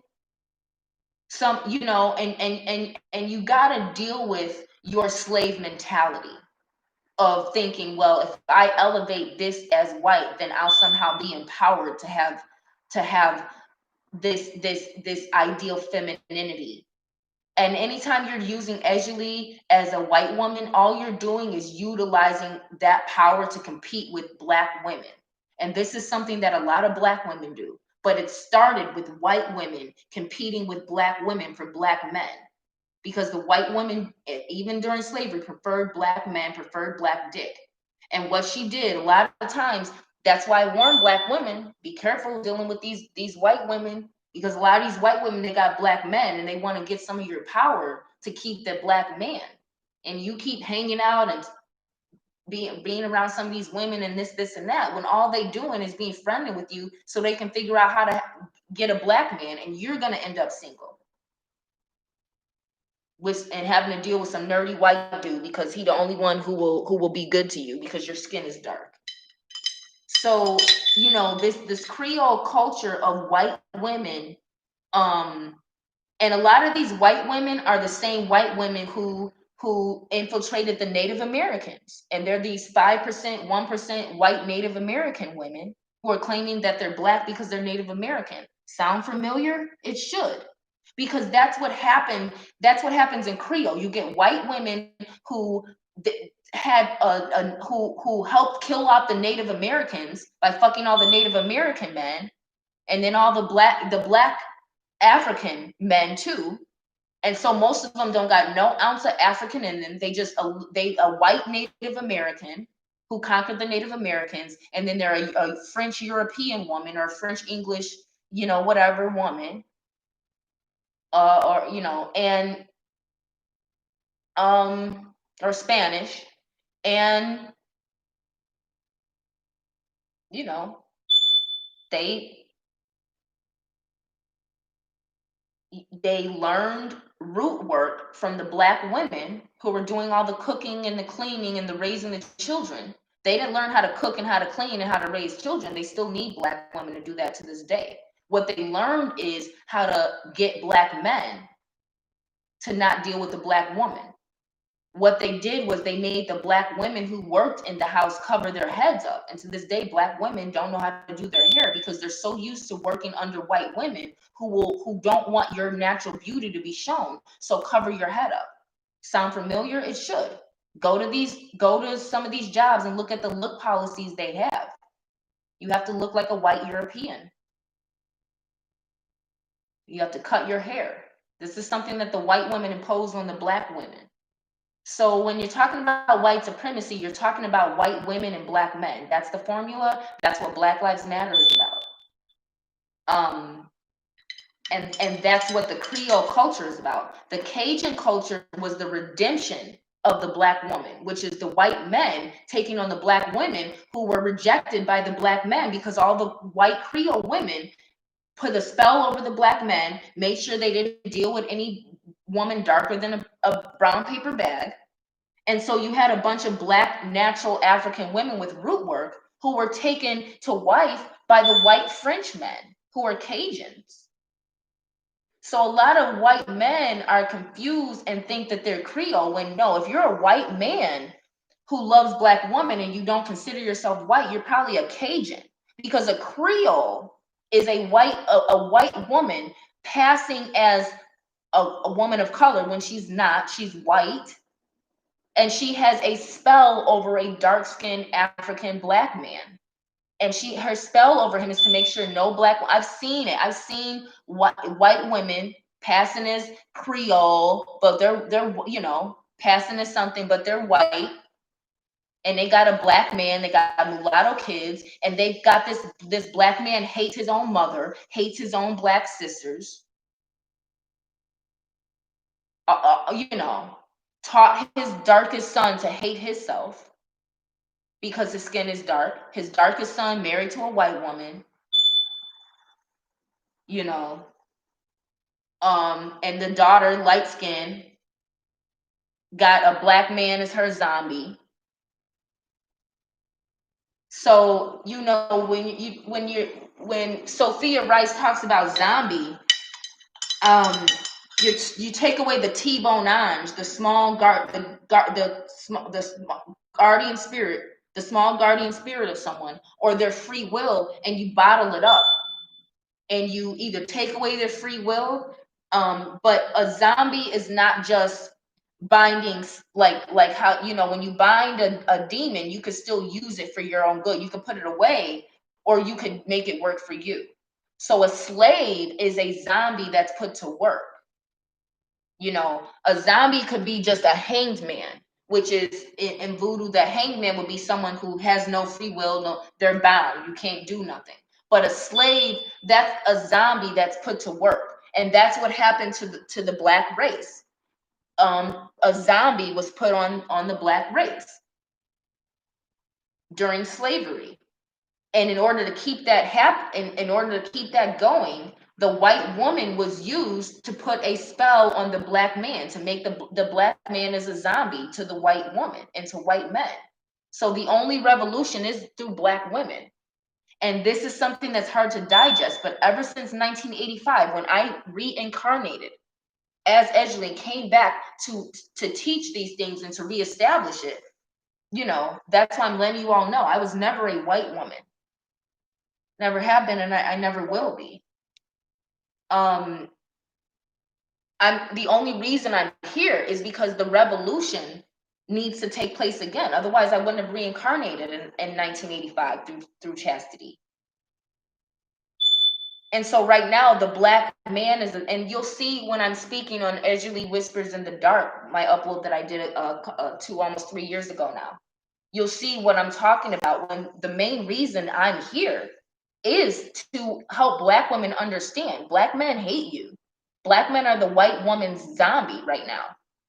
And the white woman is working for white supremacy. She's not here to help Black women. When you're talking about an alliance, when I'm talking about the alliance between the Nords and the Vodun, I'm talking about it's beyond Black woman, white woman. That deals with, we're fighting a common foe.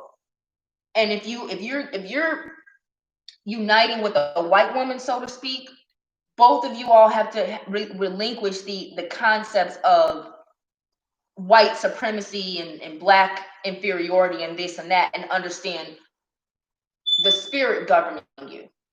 Because if you're relating to any person of another race under the pretext of slavery, you're on the wrong vibration. If you can remember past slavery, that's the only way you can unite with another race. Because since slavery, most white or Caucasian races and ethnicities are in direct conflict with the Vodun heritage and those of us who host it. And stop thinking that because someone's dark skinned that they're Black, and because someone's light skinned that they're white. Like I said, you want to know if someone's Black or not? Look at their mother. Stop thinking that just skin alone determines it. Because that'll have you thinking that these white Native Americans are Black. No, if you're Black, you are African. I don't want to hear about the Native American, because the Native Americans got whitewashed too. And yeah, there's some Black Native Americans. But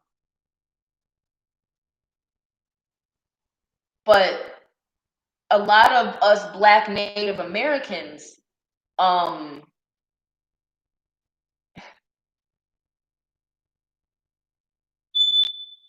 you know,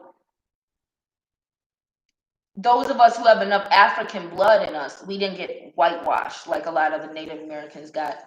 They got completely whitewashed because at the end of the day, they look Black, but their genetic was recessive. It was recessive to the African genetic. That's why you can go to Africa and they're not whitewashed because they're not letting white women take over the black men, the way in America this whole nation was designed to put a zombie on the Black people. And Black people are still widely under that influence, just not in a physical chains, the slave mentality.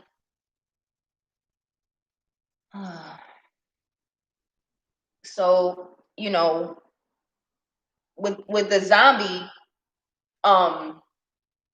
you know, the T-bone ange is something that the priest keeps for you. In Vodun tradition, you get the pot de tête, which means the pot of your head. That's when, and I've done this for friends too, as Black High Priestess. You keep the T-bone ange of one of your initiates. You initiate a person, and you keep their T-bone ange in a gourd shaped pot, usually, or a clay pot, and you keep that at the altar, and you, as the priest or priestess, guard over that person's T-bone ange. And so when in Vodun, when a person has a priest or priestess guarding over their T-bone ange, that protects you from becoming a zombie. If you are yourself don't have the spiritual authority to do it yourself, the way, like, you know, those of us who are priests and priestesses and beyond, that means you have spiritual authority. That's why when people ask, like, how do you become a priest or priestess or this and that, you don't become it. You were either given spiritual authority or not. You answer the call or you don't. And if you answer the call, you'll go through a series of personal activations that are mysteries, that a lot of times shouldn't be talked about, and unless this, like this, when the spirit is ready to speak.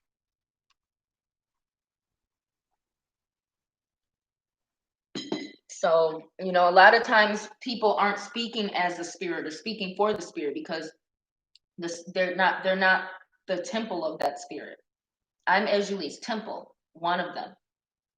Remember, a spirit is not limited to one thing. Spirit doesn't have the physical limitations, nor does the Most High. So when you're in your initiations, if you're doing human things, like I'm gonna go to Africa and I'm gonna learn this and I'm gonna do that, those are your choices. It doesn't mean the spirit's choosing to work with you. You want to get chosen. The people who get chosen for Vodun are the ones with the right bloodline heritage, that has not been corrupted by white supremacy.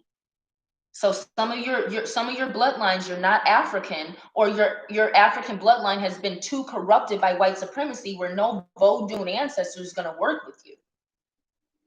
You can maybe do Ifa and acknowledge the African ancestors, but they're not going to work with you if you don't have the right blood and the right intention.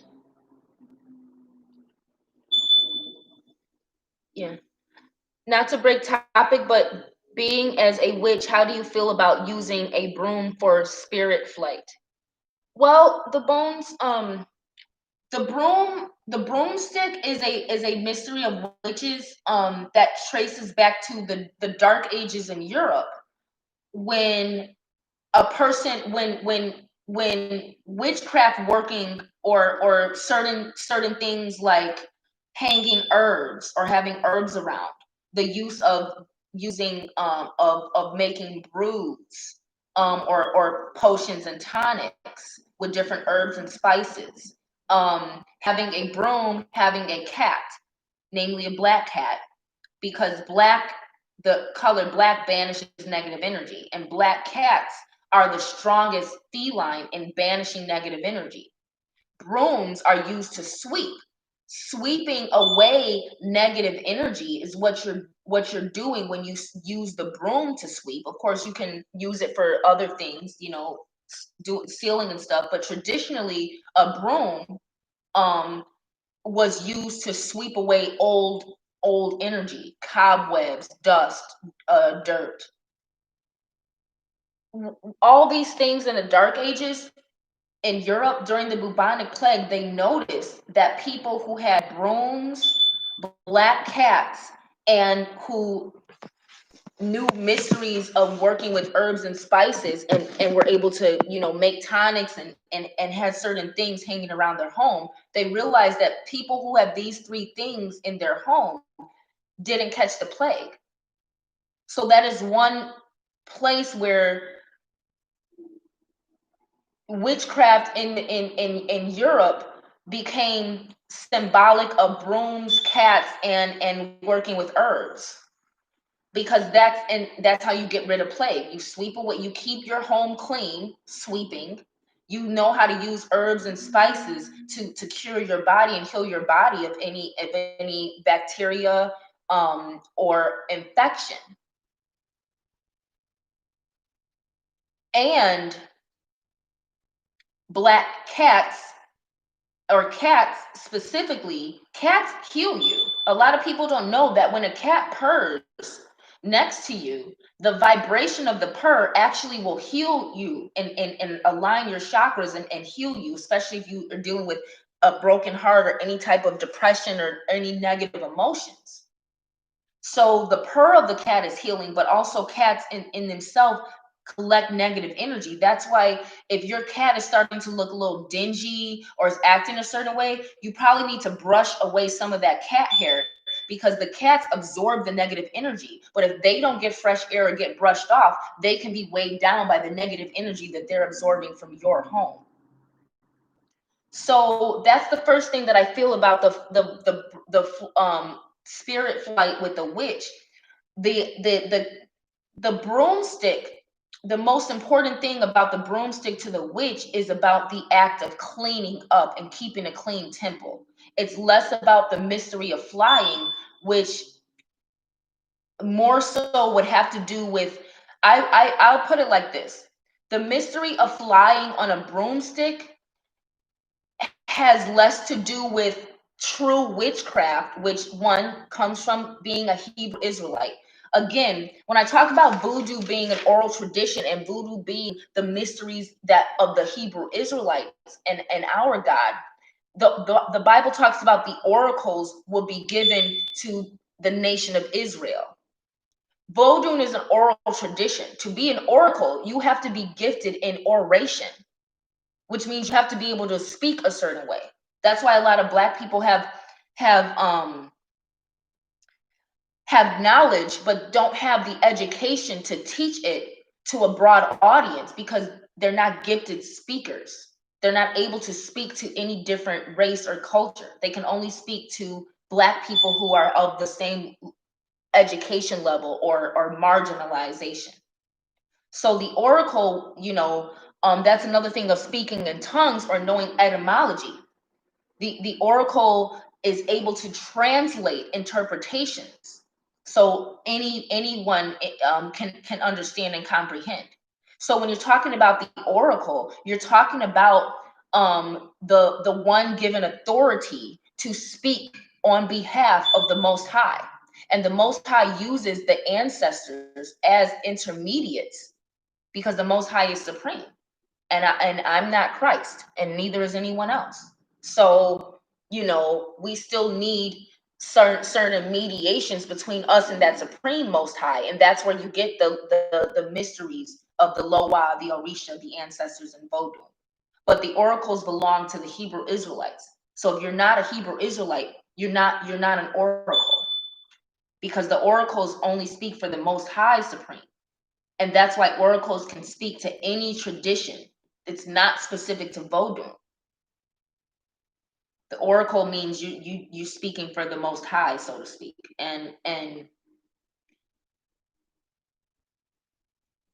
by Vodun being an oral tradition, and the oracles belonging to the Hebrew Israelites, it's that's why I'm saying it's important to understand that witchcraft in itself belongs to the Hebrew Israelites in a way that's not corrupted, because the witchcraft that comes from Europe and the new age witchcraft that is depicted in media, a lot of that is not true witchcraft. A lot of that is what happens when a human woman makes a pact with Satan, the devil, or Lucifer. So when a human woman is dealing with Lucifer,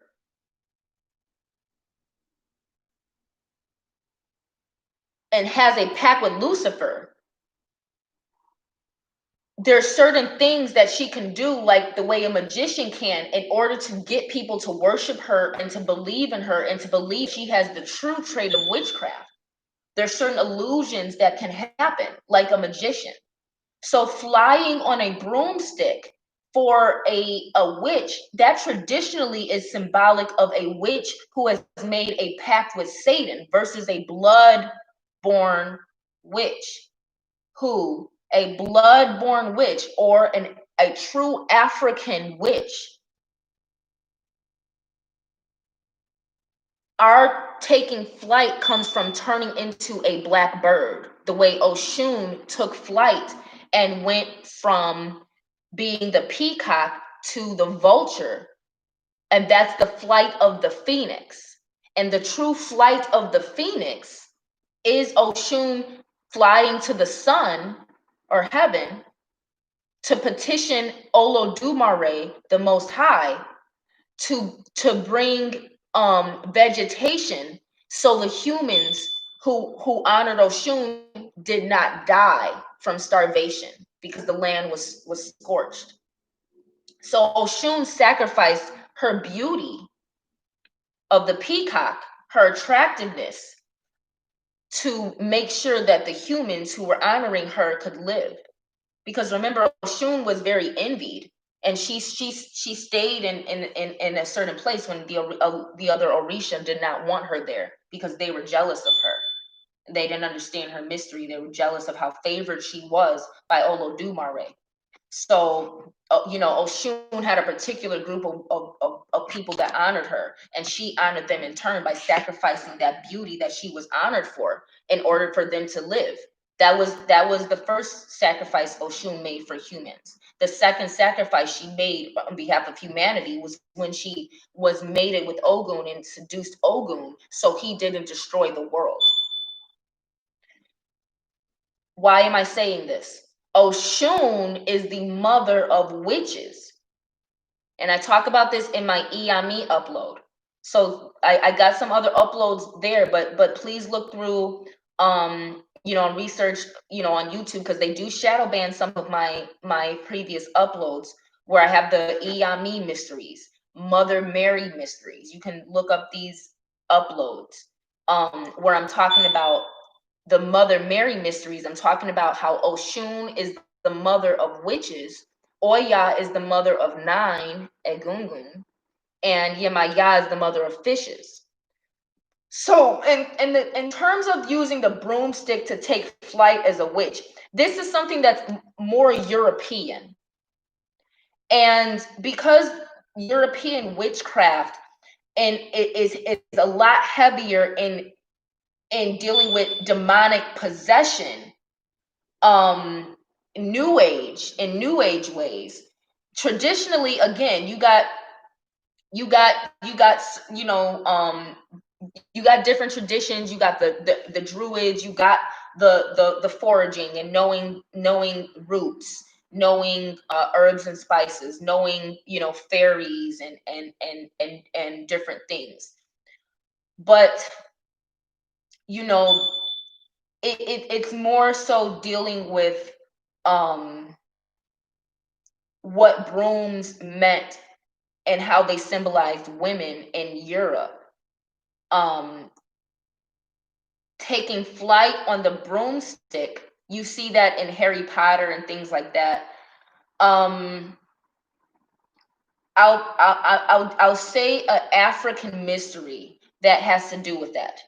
Air and water are the same element. Air is less dense than water. Air is the masculine element or the masculine principle of that element. Water is the feminine principle of that element, the element of air. So wood floats in water. If air and water are the same element, and a witch is really using certain forms of alchemy, she could then manipulate or conjure the alchemy needed to make her wood float in the air, which is a less dense form of water.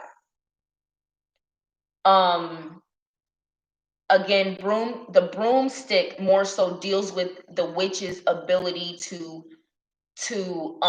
clean and to keep a sacred space pure, and to keep a temple space pure. The flight of the witch in the most traditional sense, in the most African sense, is when you're dealing with Oshun, who's the mother of witches, because Ibu Kole is the path of Oshun that is the vulture, and is the path of Oshun that is the witch, and it is also the path of Oshun that lost her melanin. That's another upload, unless someone asks a question about it, of course. But the Iami deals with the mother mysteries. So Iami deals with a priestess of the mothers and the mysteries of the mothers and the sacred feminine principles of Vodun. The Iami Osoronga deals with the women who turn into birds. It deals with the gifted women who have the ability to turn into birds. Another thing that you'll find in the ancient Nordic tradition, in like Game of Thrones, they have the morgues where they were able to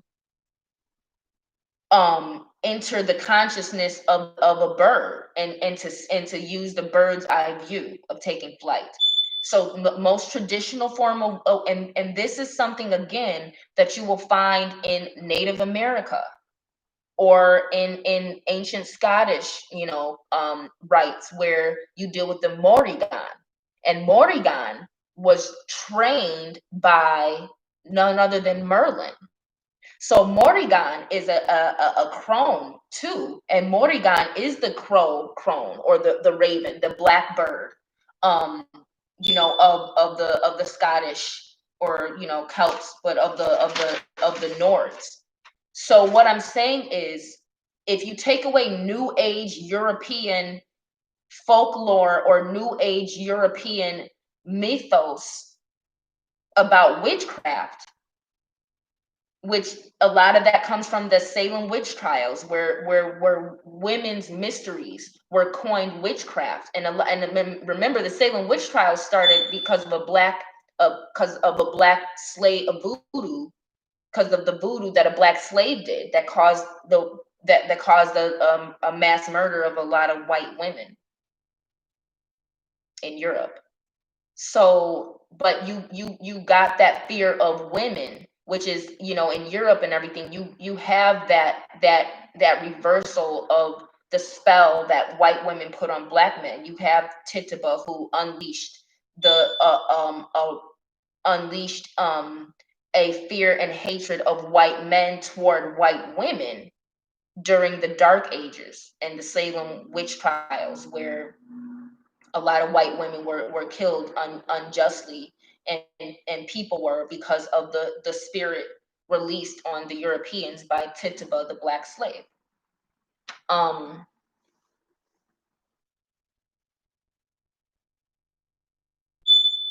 Yeah, okay.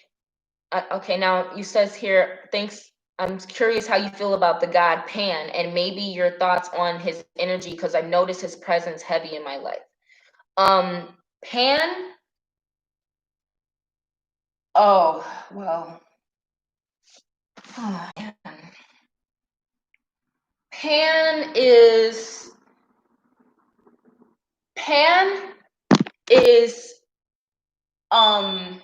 a mystery of Vodun, and Pan is also a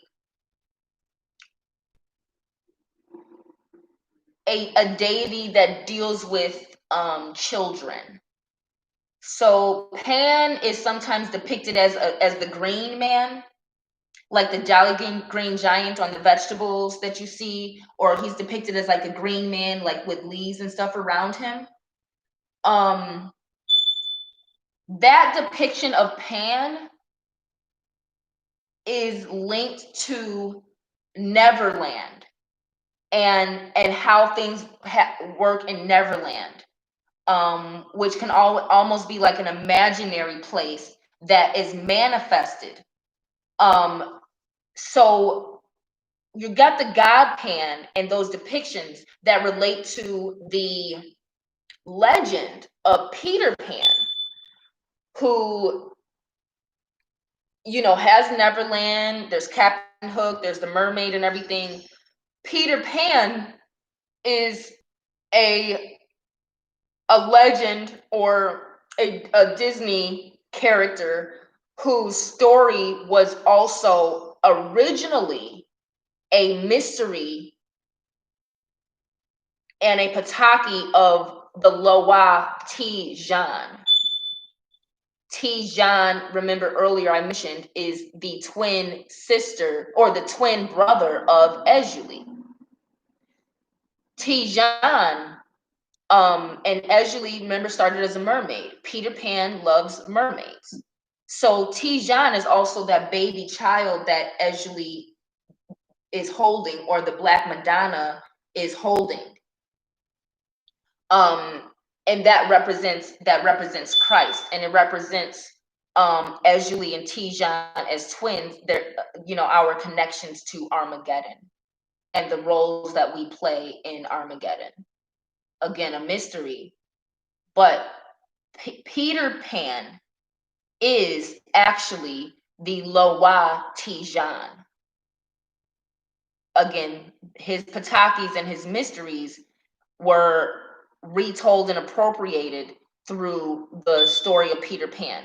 The original Pan synchronized with Peter Pan, that deals with the legend of Peter Pan being the Pied Piper. Sound familiar? R. Kelly named himself the Pied Piper. Okay, probably dealing with the Pan spirit. So the Pied Piper was a mischievous child spirit who played the flute, or the pipe, and the town residents noticed that the rats liked the tune of his pipe, of his flute, and they asked him to play his flute and lead all of the rats, all of the pests out of this town, out of the city. And so what he did, he did that, but he got no payment for it. And so what happened was he played his flute again and led all of the children, everyone's children, out of the town. And so there were no more children in the town after that, because the town adults did not pay him for his first original service, which is why I warn people about working with real witches and real gifted people. Because if you don't bring the right respect, and you think you can get over and take someone's kindness for weakness, you will be cursed. You curse yourself by not having respect for where the power comes from. So the concept of Peter Pan comes from the idea of this god of the Pan god. And so Peter Pan living in the imaginary Neverland, and taking the innocent youth there, particularly the boys. Peter Pan also hates adults because he has an anxiety and fear of growing older. So again, if you all want to know, in Peter Pan, you have La Sirène, who is the mermaid, who also is Wendy, who is really the mermaid who lost her tail, because Wendy loves Peter Pan, but she wants to grow up. So the mermaid is the mermaid's cove and everything is kind of represented with as Tinkerbell, which is a fairy. So she's that part that she wants to stay with Pan. She wants to stay. She doesn't want to grow up. She wants to keep playing childhood tricks, and she loves Pan. And then Wendy, or Wednesday, represents the woman who loves the adventures but still wants to grow up into womanhood because she wants to have children and be a mother. And so that's that part of, do you want your son to be your lover, or do you want do you want it's that part. It represents the Peter Pan story, literally represents the Pataki of Tijan and Tijan's relation to Erzulie, where he is Erzulie's twin brother, but he can also be her lover or her husband. And that's what Wendy, Tinkerbell, and the Mermaid's Cove and represent in the Pan story. It represents that triple goddess of Erzulie, and the different aspects of her that are so ideal that she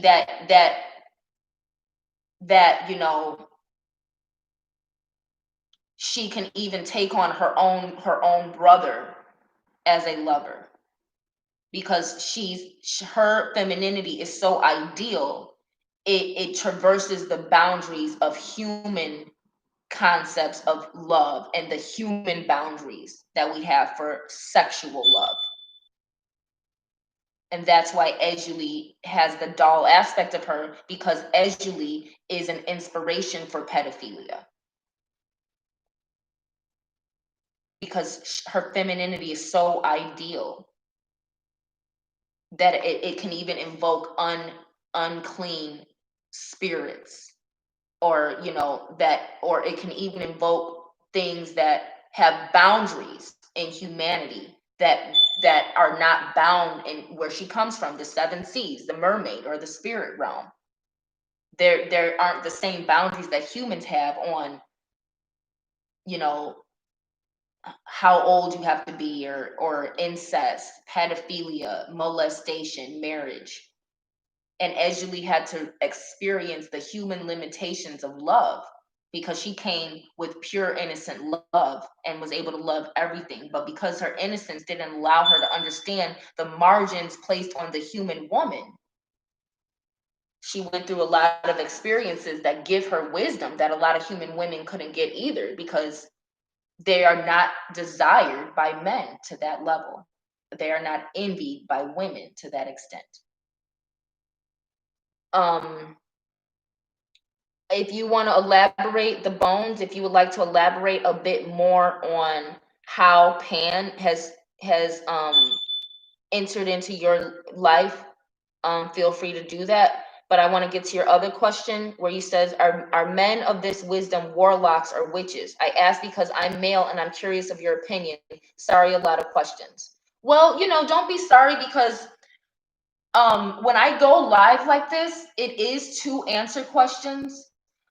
Because I'm at a point where I want to teach, but I want to talk about the things that are interesting to people too, because that's the level I'm at. I'm here to teach the priests and priestesses, and to help us preserve the mystery, but here to answer people's questions. So feel free to ask questions.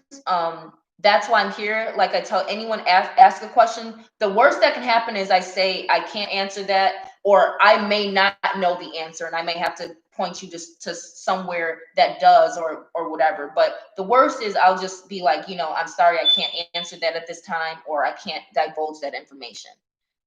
But I'm here to answer your questions, so don't worry about that. That's why I go live. I go live for you all. You can pay for $50 for a personal oracle consultation, but for people who don't, or don't have the means to, or whatever, this is my way of promoting my products and services. And that is a good question too, because are men of this wisdom warlocks or witches? Well, a a man of this wisdom would be technically okay. A man of this wisdom about the women's mysteries would be a witch, because there are male witches, and witchcraft is a feminine principle. But because men have authority over women, men were created first in the image of the Most High. The woman was created in the image of the man, using his rib. A man's Adam's apple goes as high as a woman. His voice can go as high as a woman, but his voice can go much lower than a woman's voice.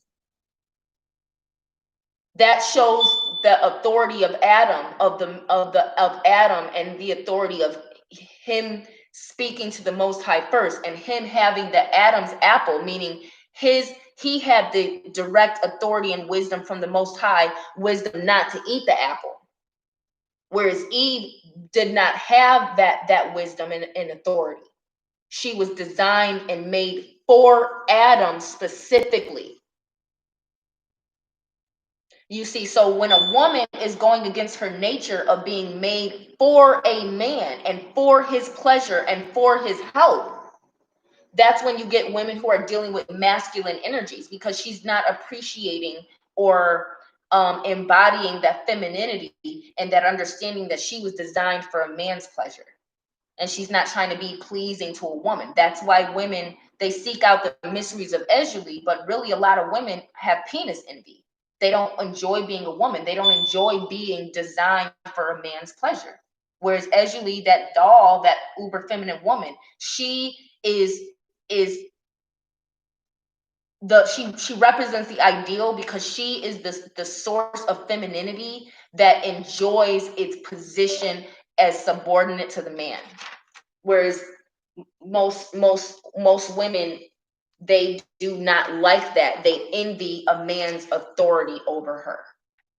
So a man, again, the Adam's apple, a man has higher authority with the Most High over a woman, which is why, you know, women should should cover our heads in you know, in sacred femininity. So for a man to have mysteries of sacred femininity would be a witch, because a man can be a witch, but there are no female wizards, because a woman does not have that same authority with the Most High that a man does. So a man can be a witch, but there are no female wizards, which means also that there are no female warlocks, because a warlock is an initiation phase for being a wizard. A warlock is a man who is embodying masculine principles of the craft, which deal more so with magic, because magic is the masculine principle, witchcraft is the feminine principle. So magic, or the alchemy, you know, projecting your reality, that's masculine. Conjuring, invoking, you know, creating certain circumstances, which means creating a sacred space for the spirit, being a temple and embodying the spirit, that's witchcraft. That's the feminine principle, so to speak. So you know, that's why that's a good question, because when a man has knowledge of witchcraft, which are feminine mysteries and principles, he is a witch. But he can also be a warlock and a wizard. He can be a battle mage. He can also know mysteries of the masculine principles, which is what a warlock is. A woman, you know, like I know mysteries of masculine principles, but I would not call myself a warlock, because I'm female, and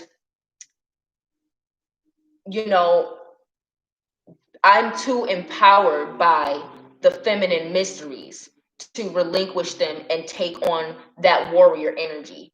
Could a woman be a warlock? Yes, but that wouldn't be the quite proper term. Really, it would, which would really still more so be the proper term, or even sorceress. Um, when you have a witch who has, you know, certain gifts, or you know, a little beyond just general healing, you may get an enchantress, you know, or you know, she can even be a smith. She can even be considered a smith of some sorts. Which a smith is a really skilled person. You know, my last name happens to be Smith. But when it comes to the principles, men are wizards, warlocks, shamans. A witch doctor would be a sangoma, or you know, but again, a witch doctor in Africa, that's a man. It's traditionally a man.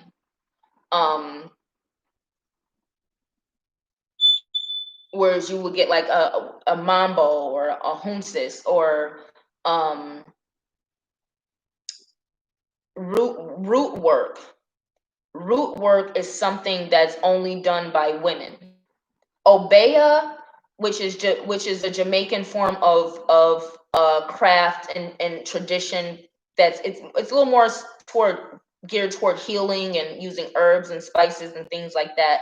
But that's something that, you know, could be done by either one. But a witch doctor is more so a male, an African male shaman or sangoma, whereas root work is only done by Black women. Root work is something that can only be done by a African Black woman. And a lot of times the concentration of your melanin does determine whether or not you can do root work, because it is something that only belongs to triple Black women, and that's a sacred. It's more than knowledge of spices and herbs and which ones to use and what recipe to use. Root work is actually the Black woman's power put into the tonic, and that's why you have to be a triple Black woman to do root work. And that's an exception that only belongs to Black women. Um,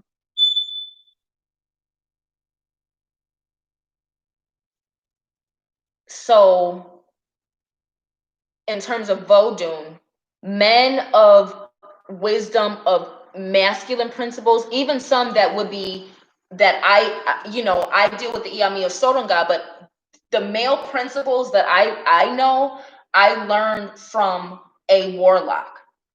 I learned from my spirit husbands, or from from the information that men who work with my spirit husbands, so to speak, bestowed upon me. um I learned masculine mysteries from my husbands, who are Orisha and Loa as well. But you know for me to go and do a spell, or do something to you using those mysteries, no. I can talk about them, I may be able to answer questions, but I'm not in the mystery system of the warlocks. And in Vodun, that would be the Ajogun, who is led by Ogun. And um and again, specifically led by Ogun, but Ogun, Eshu, and Ochosi, the three brother warriors, they are the leaders of the Ajogun, or the warlocks, and that is um the male patriarchy, the trinity of the male patriarchy that would lead the Ajogun. Whereas you have the trinity of Oya, Yemaya, and Oshun, who govern the Aj, or the Aj. The Aj, women who are gifted and have authority. So remember, the Aj and the Ajogun are the male and female witches and warlock, who have the authority of destruction and healing, more divine than just a mage or a witch. Again, mage being masculine, dealing with magic, and witch being feminine, dealing with the craft. So a warlock is a battle mage. That's what a warlock specifically is. A warlock is traditionally a man. A warlock is a man who is an advanced battle mage, meaning his magic is specifically used for spiritual warfare. That's what a warlock is for. A warlock is a man who does spiritual warfare. An Aj, or a witch, is a gifted woman with spiritual authority. Because otherwise you're just a healer, right? Otherwise you're just a healer or a medium or something. But if you're a witch, you have actual authority. And that's why I tell people, watch out for these copycats and these women who they'll meet someone like me, and then a lot of them be Black and uneducated and don't know nothing about Europe or anything, and so they copy in something that they think is trendy and cool, and they have no authority. They just have admiration and laced with envy. And a lot of women, they see a Black woman doing something that they've never seen, and they've never seen a Black woman who is free and who's not a slave. And a lot of them have never seen their actual goddess incarnate. So people copy and take on these things and these roles, just like Black people go around calling themselves kings and queens. Well, if you don't have dragon's blood, you're not a king or a queen. And if you don't have authority to rule a nation, you're not a king or a queen. And it's good to have that ideology. It's better than being a slave. But when you're really advanced and not just ignorant and uneducated and inferior, and when you don't have to use false titles to give yourselves a sense of status and self-worth, and you really know about magic and witchcraft and spiritual traditions, you're careful of what names you take on and what you call yourself, and you're also careful of what people know you by, because again, these names and words and things are ways that a person can place a curse or a burden or a responsibility on them. And it's also a way that a person can take away your T-bone ange and turn you into a zombie. So I hope that answers that question. And then you said, can you speak on female paths of Eshu? Well, Ibrahim Dash, on the female paths of Eshu, well, the first you have Ilegwa. So you have Eshu Ilegwa. So Ilegwa is a little girl. A lot of people don't know that. A lot of people will depict Ilegwa as a little boy, or maybe just depict him as whatever, like a boy that looks like a girl or whatever. But Ilegwa is actually a female. Ilegwa can be depicted as a male, that's fine. It's nothing against a depiction of Ilegwa as a male, but if you all must know, Ilegwa is female, is a little girl, is female. Ilegwa just looks like a boy. So remember that Ilegwa can show up looking very sinister sometimes too. But technically Ilegwa is female. Or in some ways Ilegwa can be both male or female. But that's the main one, that's the first, and that's the main one. And so that deals with how Erzulie, the Black Madonna, or the most prominent female in Vodun, so to speak, holds Christ or Tijan. Well, Papa Legba, the most important Loa in Vodun period, is always with Ilegwa. And you often offer to Papa Legba and Ilegwa. And that is the balancing factor to having the prominent man with the little girl child. So it's about divine masculine and feminine principles. Papa Legba comes with Ilegwa. Erzulie comes with Tijan. Pombagira is the other one, who Pombagira is considered Eshu's wife, or Papa Legba's wife, but also considered to be a female path of Eshu Ilegbara, which is the full name, that is often depicted almost like a cross-dressing man, or like almost like a transgender homosexual. I would be careful with some of that. Remember, when humans, especially whites, look at our Vodun tradition, or people who are not actually Israelite, when pagans or foreigners look at our tradition and our ancestors and interpret it for themselves, or interpret it with human understanding, that's when you get a path of Eshu that's a woman being interpreted as gay, or as his wife, or something that gay people can look at and, okay, this represents me and I can worship. So that's why I say be careful of attributing homosexuality to Pombagira.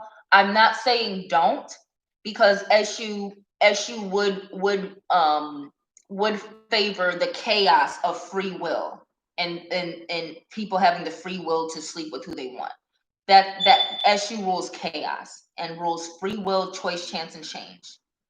So I believe Pombagira is often looked at as a way that people can represent. It's a loa that's often called and depicted as a representation of sexual freedom and sexual expression, and freedom from um, the status quo of sexuality.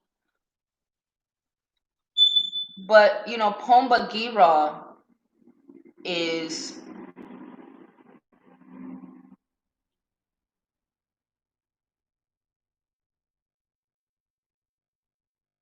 all I can say, very bold.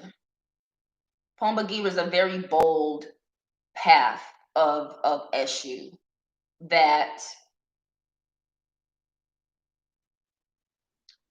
it's um it's a part of Eshu. It's like that Big Bang where if Eshu wanted to experience himself as a woman, he'll turn into Pombagira. You understand? And Pombagira is your way of experiencing Eshu as a woman.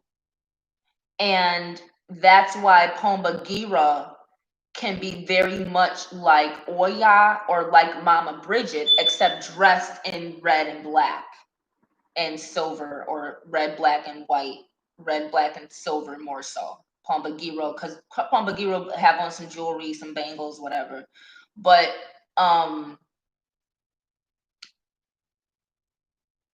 Pombagira would be Eshu experiencing himself as a woman and allowing you to experience him as a woman, and will behave like a Mama Bridget or like a Oya, but also Pombagira's very kind of quiet, almost still. Pombagira is very much there in like a pose, like statuesque almost. Like when Pombagira shows up, she'll show up and really just kind of have you really worshiping her glory and everything. Because imagine Eshu, who's of fertility, and he has three balls, and his glory is his phallus being erect and his three balls.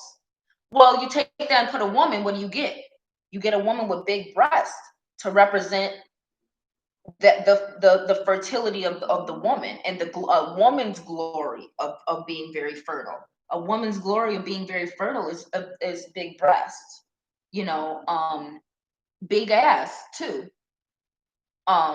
That's another way of a woman representing her fertility, because big hips and big buttocks are what allow a woman um to have the right structure and shape for child rearing.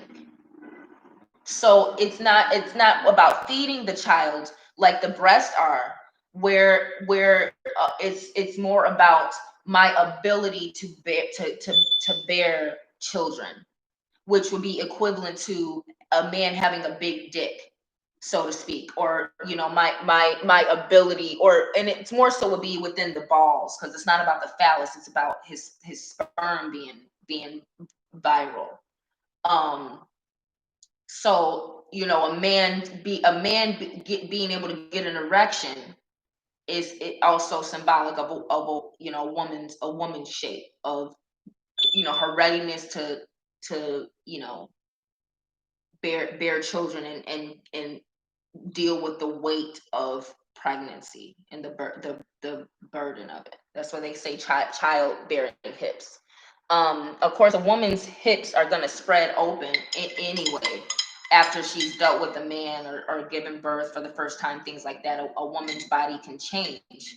Um, but what it is once a woman has given birth, and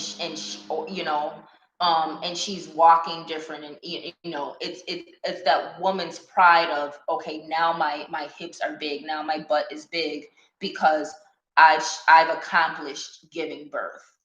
And so Pomba Gira very much has a very statuesque kind of, and not uber feminine, but just very proud and very bold, in the way that if a man was very proud sexually, the way, and he became a woman, the way a woman would represent her sexual pride, the way of, um, just very proud, bold, confident, and really, almost expecting you to acknowledge and revere and worship. So Pombagira shows up almost, knowing that she's honored, very honored, as, she's very honored as the ideal woman, not for Eshu, but the ideal free woman, as she represents the freedom, choice, chance, and change. So Pombagira would represent feminine freedom in its most idealistic sense. And it's funny because Eshu's constantly moving, but Pombagira really just kind of stays there and doesn't say much, and just kind of takes in all the adoration and all the worship and all the reverence and all the respect. So that those will be the main two paths. There could be a couple others, but for the most part, every Orisha has an Eshu that walks with them. So Ilegwa really stays more so with Papa Legba, and that's one of the same again. Pombagira really is Eshu's counterpart. So the two female Eshus are ones that kind of walk with Eshu himself. Whereas there's an Eshu, there's an Eshu spirit for that walks with each Orisha. For example, Eshu Bara or Elegbara or Eshubara is the one that walks with Ogun. Ibara, Eshubara, Elegbara. He's the one who walks with Ogun in the forest, and he's the warrior. Eshu. You got Eshu Balinki. He's like a little boy. You got Eshu Elu, who walks with Aiku, I believe, and Eshu Elu, or he might walk with the path of lead, but Eshu Elu is a little baby boy who wears only black and white. You got Alabwana, who stays at the crossroads. He's friends with a younger version of Oshun too.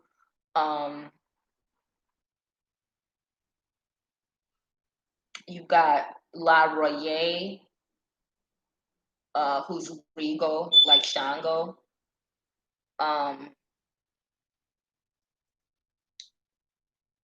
So remember, there's an Eshu that accompanies every Orisha. Okay.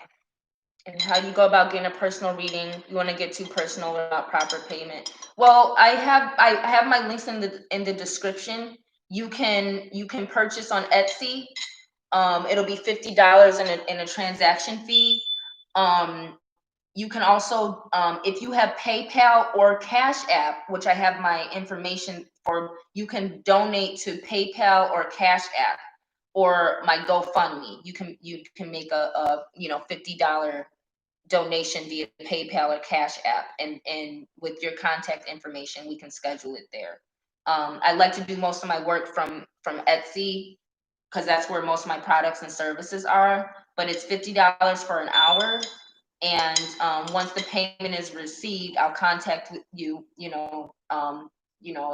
as soon as possible, as soon as I get that, and we will schedule the reading. The way my oracle consultations, my personal ones do, I like to give myself at least like a day to feel out the person's energy and take any notes on what I'm feeling. And when we do the consultation, you'll have the option of asking your questions first or hearing what my notes are, and then we'll go from there. So that's the best way. But until then, you guys keep your questions coming. Um, and then Bone says it sounds like the tiger from the Jungle Book. Yeah, Pom Bagheera. You're talking about Bagheera. Yes, but she can be um she can be like a tigress. She's very much like a tigress, and the way that she dresses. Pom Bagheera would dress a little like a little catty, a little flamboyant, but a little catty too. Don't be surprised if you ever see a Pom Bagheera depicted with maybe some cheetah skin here or there or something like that. Um, so if no one has any other questions, I just want to make sure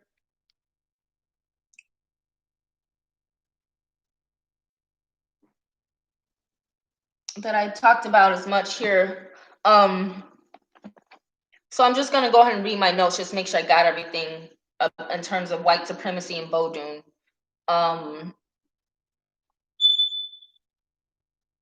Again, Vodun is a blood heritage of the Israelites. It's ancient African traditions, but it really deals with the mysteries of the Israelites way of worshiping and communicating with the Most High.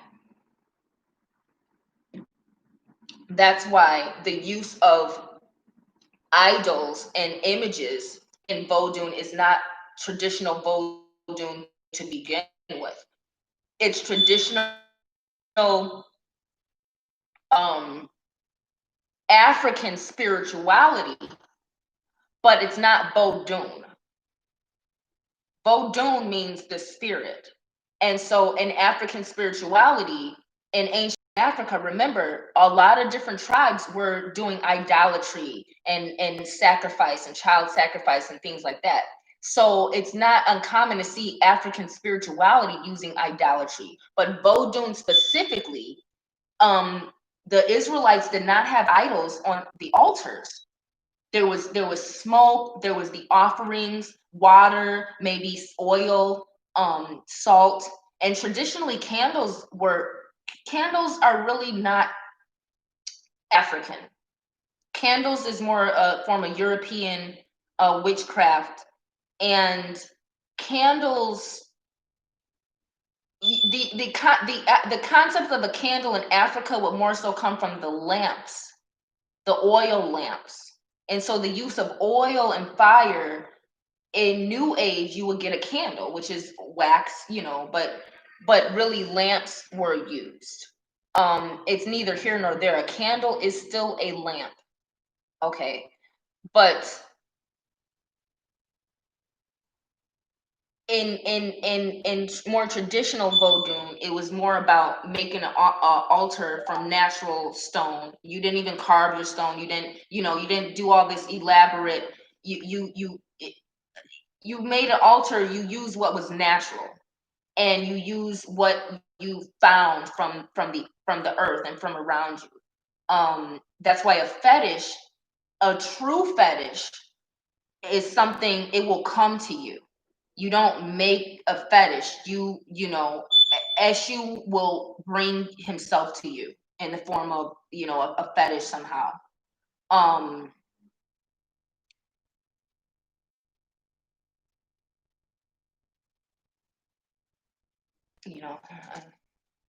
for example, you all really quickly here.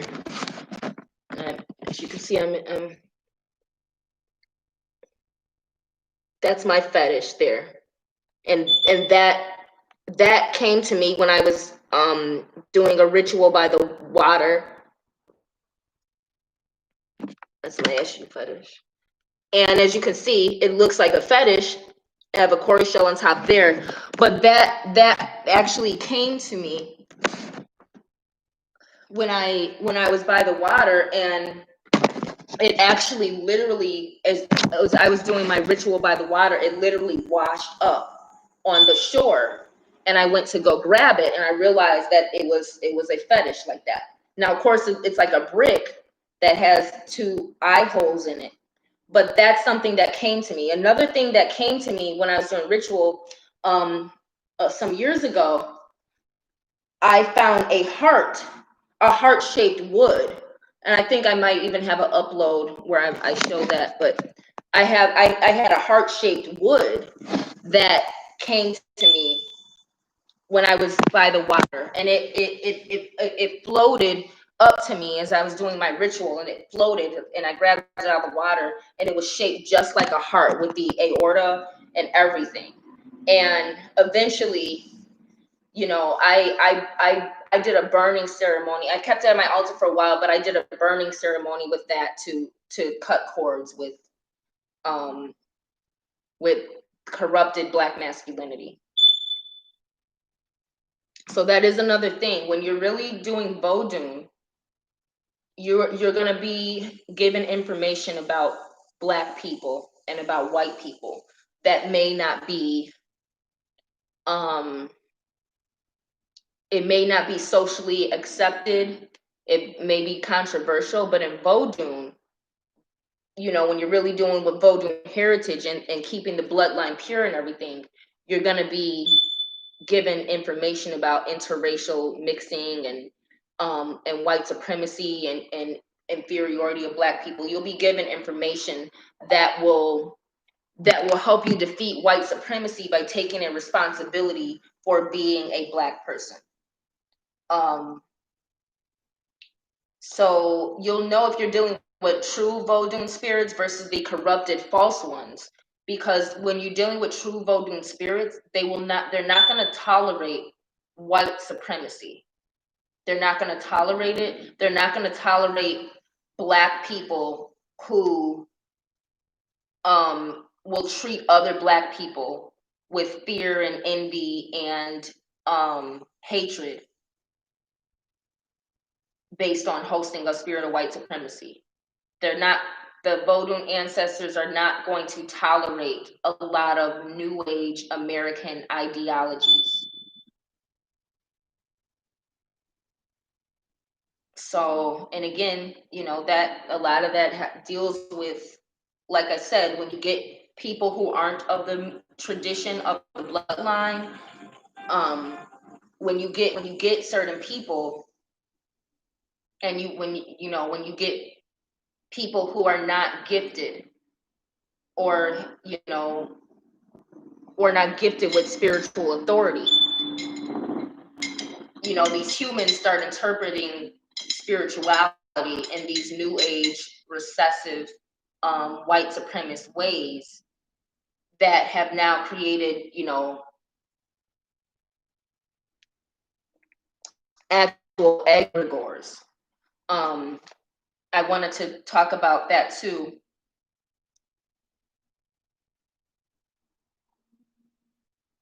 The use of white saints was because the slaves were kept ignorant.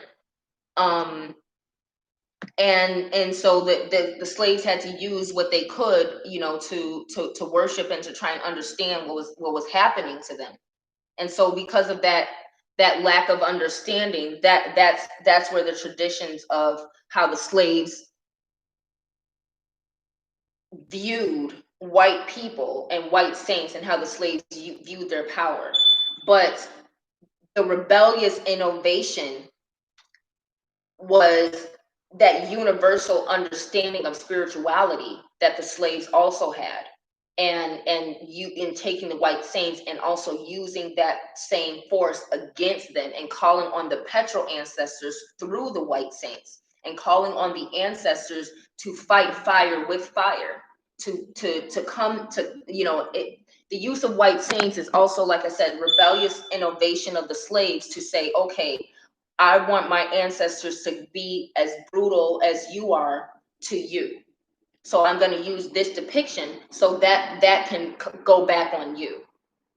And that's what happened. And to this day, the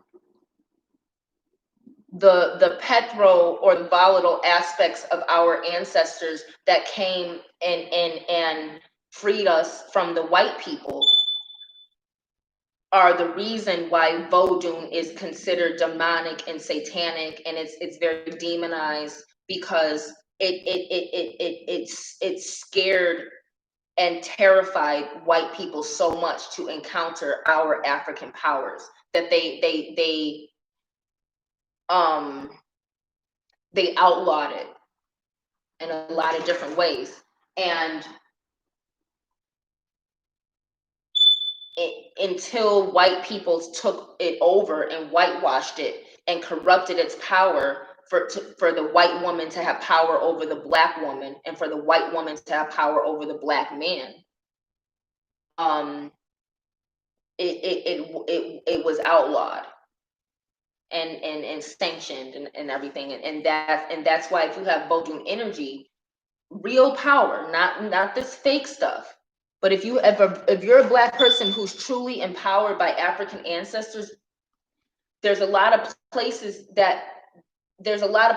and people who are dealing with direct white supremacy and racism they're not going to be able to deal with you. They're going to fear you. They're going to hate you. They're going to want to use your energy. A lot of these corporate jobs, they're going to want to use your energy, but they're going to be afraid to keep you around, because a lot of these jobs are working for white supremacy. They have white supremacists. They have actual white supremacist organizations and fraternity members behind the scenes, or in a covert occult manner, putting demons out in the air to make sure that black men don't get with the black women on the job, to make sure that black people stay a certain way. So,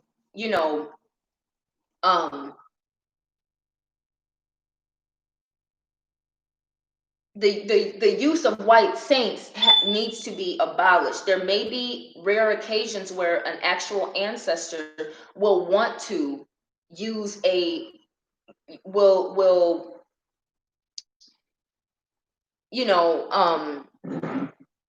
I read somewhere that a person dealing with Erzulie Mapyang, who someone asked about in my last upload, that Mapyang told them to use a picture of a white picture of Christ, but of him on the cross or something like that, and that it amused Mapyang.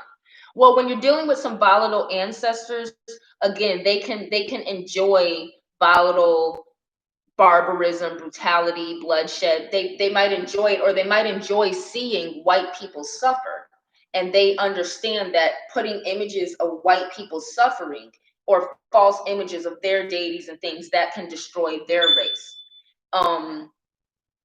But you got to understand that there's a lot of corrupted spirits that are not Vodun ancestors. They're just corrupted energies that came because of white people, and they have the white person's mentality. So that's how you can kind of tell if a spirit is corrupt or not, by what they ask of you.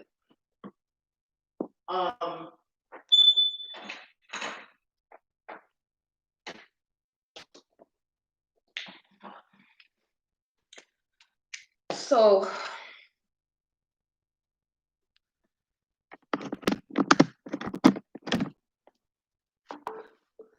it says recessives, or recessive white people, they cannot appreciate Black heritage. Now remember, the word appreciate means to increase in value. It's not just saying thank you. Appreciate, it has an economical definition, which means to increase in value. Depreciate means to decrease in value. So it's important to realize that recessive white people, they cannot appreciate or they cannot increase in value Black heritage because they don't have dominant genetics. So when white people deal with Vodun, they only can depreciate recessive genetic white people. So some Europeans or some Caucasians who learn about Vodun or even may practice it, but they are honoring the blackness of the ancestors, like you will see in Santeria, or you may see in Candomblé in Brazil, or in I got some other places here, or in West Africa with the Sangbedo festivals and things. You will see them honoring the darkest form of the ancestors, knowing that it's a Black tradition, knowing that it's an African tradition, and knowing that these are African powers, that in order for it to work, I have to call on the African source. Whereas traditions like Lukumi, Palo Mayombe, Voodoo, or Voodoo spelled with two O's or with a U, Vudu or Voodoo. These traditions where you will see practice in Haiti, in Cuba, Puerto Rico, in Louisiana, or things that you will see in a lot of museums, these traditions, Lukumi, Palamayombe, and Voodoo, these traditions, you will see white people depicting the ancestors as white saints or as white in general. And you will see white people doing it, and you'll see the Black people doing it in these traditions. That's why I say stay away from those traditions, and stay away from those particular areas because they have been taken over by the false spirits. Now, what happens is, um, like I said, recessives can only depreciate the value of voodoo so they can access it. When a white person knows that they have no access to something and they whitewash it, that's them saying, well, this is something I can't access because I'm recessive or because or whatever. But they're taking that racism of knowing they've been rejected because they are racist. And they've been rejected from understanding, acknowledging, or even revering. And so what they'll do is they'll depict the ancestor as white and decrease the value because now it's something I can work with. And through so many white people choosing to depict the ancestors as white so they can try to work with the power that they can't find in any of their traditions because they are recessive and none of their spiritual heritage has that level of power of the African heritage. So what they do is they whitewash it to try and access the power, but they can't access the power depicting it as white. Neither can any Black person.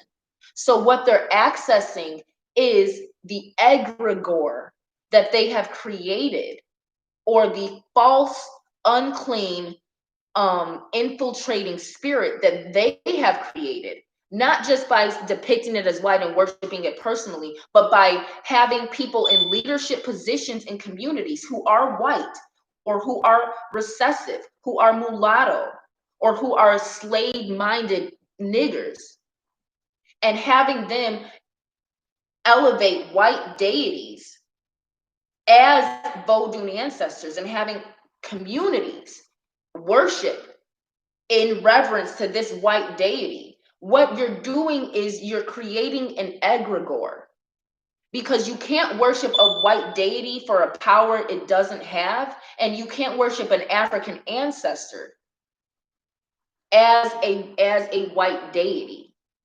But what you are doing, what they're doing, is creating an egregore, which is essentially creating it's like building a puppet or a voodoo doll.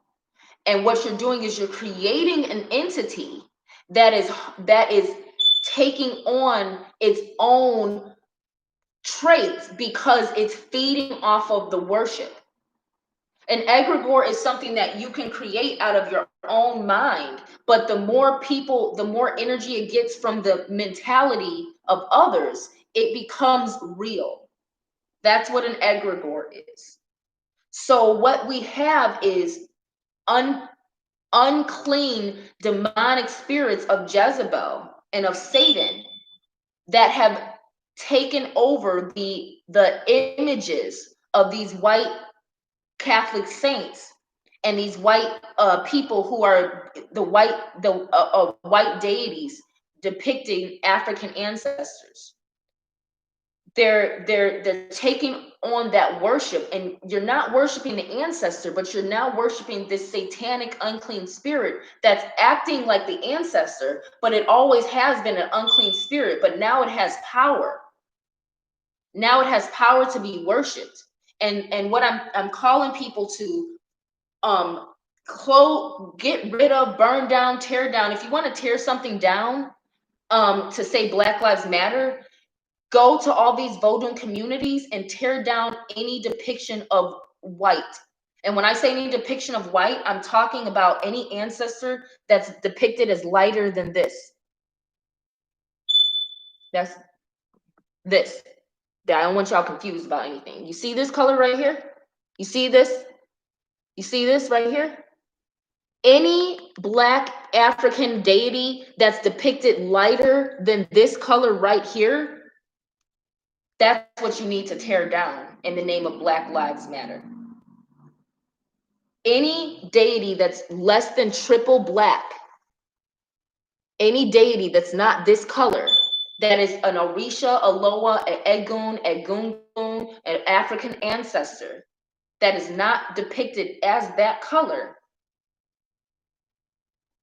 you're not worshiping Vodun, you're worshiping Satan. So remember that. And remember, idolatry in itself is not in Vodun. You only use natural elements, just like when Abraham went to sacrifice his son, and the Most High said, I was testing your faith, but he provided a sacrificial lamb in the thicket. He didn't have to bring up his own. He did what he came to do, and the Most High provided the rest out of faith. That's what Vodun is. It's a faith-based tradition, really, too. But it's a mystery system. Christianity is more so faith-based, and Christianity is the new covenant that deals with living Christ-like and repentance and things not being a ritual or about fasting or about keeping laws, but it actually means living the way Christ taught and doing the things Christ taught you to do. Honoring your parents, spreading the gospel about salvation through him, respecting your neighbors and being helpful to your neighbors. The things about how men and women should relate. You know, Christ didn't go around telling women to cover their heads and be silent. Remember that. So when you're talking about the laws of Leviticus and the Israelites versus what Christ did, that's when you're dealing with the Old Testament, where a lot of Black men are keeping Black women marginalized by teaching Old Testament laws that Christ never approved of. More importantly, whites cannot appreciate African heritage. They only can depreciate it. And I'm talking about recessive. I'm not saying all whites. I'm talking about when you get the whitewashing and the infiltration from people who are corrupted with Satan, and they hate Black people and they hate to see us in power. That's what they do. They get into it to create these egregores, to whitewash it and dilute it so they can utilize it. And what happens is you and Black people empower them by worshiping these same white saints that are not our ancestors. It's not our ancestor. But if you are empowering a white depiction of an African saint, you're empowering the white people who hate you and who hate the power that we used to free ourselves from them when they tried to make us zombies. You see, there's a lot of Black people who stayed zombies, and their whole bloodline is still to this day. You got niggas out here still acting like niggas because they're zombies. But then you have those of us who freed ourselves using Vodun, and have spiritual authority. And no matter how we come back, we'll always be free thinkers, and we'll be able to free other people, which is what I'm here to do. But I'm letting you know, true freedom does not lie in doing Vodun. It lies in accepting Christ as your Lord and Savior. Because because of what I'm saying, most of these ancestors that you think you're worshiping are satanic forces that hate you as a Black person.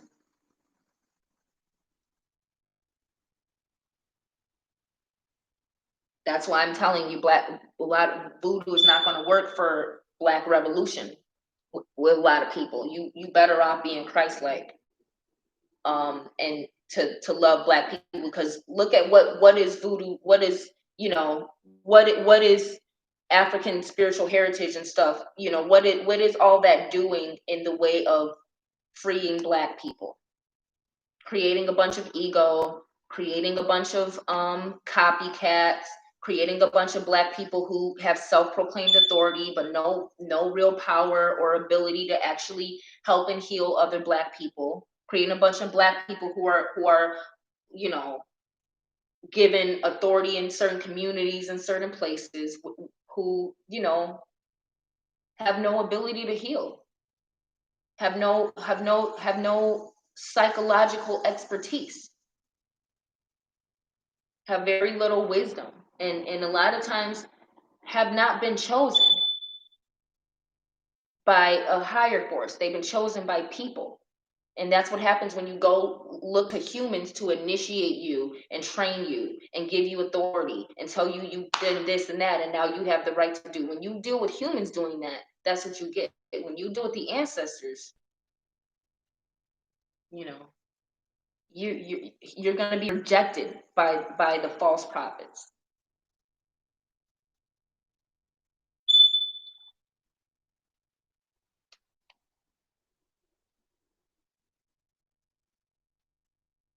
So the Orisha, the Loa, the ancestors, um, are different than the angels and demons that are directly more so from the Most High. The Orisha, the Loa, and the ancestors are mysteries. The angels and demons are figures that more so play a prominent role in the warfare for humans, human souls. Um,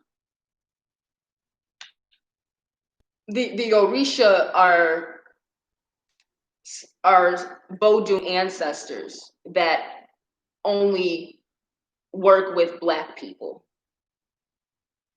particularly the Hebrew Israelites, who have the best understanding of Vodun, or Africans who are practicing the mysteries that they have not taught to anyone except their own son or daughter, or anyone except their own actual bloodline family member, and it's only passed down that way. And there are things that you can only learn if the spirit comes and teaches you itself. Like a lot of lessons I've learned, the spirits have given me the understanding.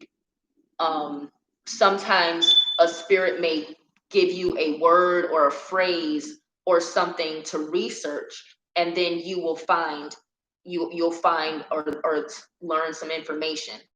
But like I said, you got a lot of Africans who resent African Americans who know more than they do, or who know just as much about these traditions, because African Americans, we're using it for revolution, whereas a lot of times they're not using it for anything except to make themselves feel like they are royal.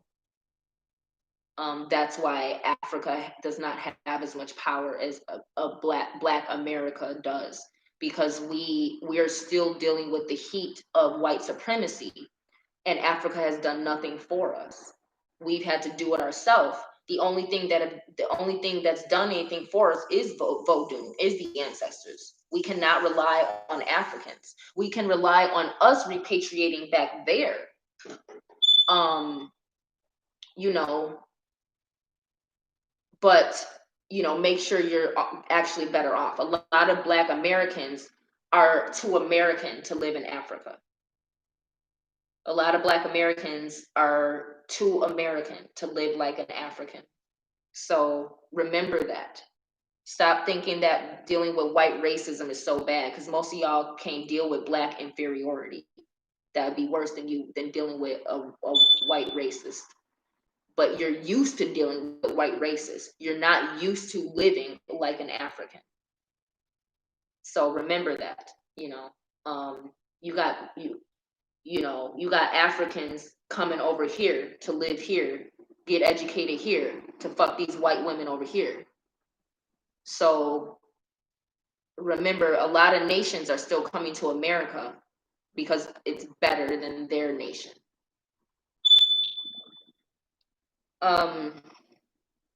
And same thing, a lot of African ancestors are coming to the blacks who are ready, willing, and able to do something with some mysteries instead of just sitting on them, and not playing any role or helping in the warfare against the black woman, because the black woman determines that blood. And I say warfare against the black woman because the black man has been conquered and defeated. And that's why I say, look to my Erzulie, Freda, when she first went live years ago through me. And she's talking about the same thing. The black man has been defeated. So right now the war is for the black woman because the black man has been conquered. And it's easy to conquer black men. It's not easy to conquer black women. So, well, if no one has any other questions, let me make sure I got to everything. Like I said, Lasarin was a princess of the seven seas. She was wealthy from Yemaya. Her sister is Danto, who would also be rich. So that's a false myth. Danto is not her sister. Danto is an aspect of Erzulie that represents the working woman or the hated woman, or represents the black slave woman, who has to fight, for what she has or for what she doesn't have.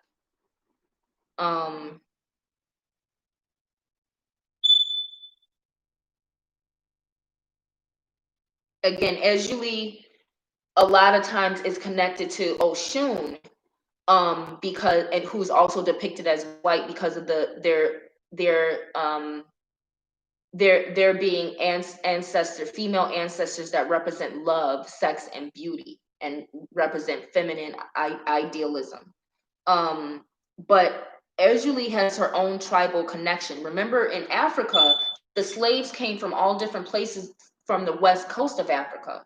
So when we use Vodun, Vodun is an amalgamation of all the different traditions and deities and concepts and understandings that we had of our ancestors, that we combined in order to use Pethro to defeat the masters. So that's why you have a lot of different Oguns and Erzulie is Oshun and different forms of Mami Wada and Yemaya, because they came from all different traditions in Africa that recognize these forces of nature in different ways.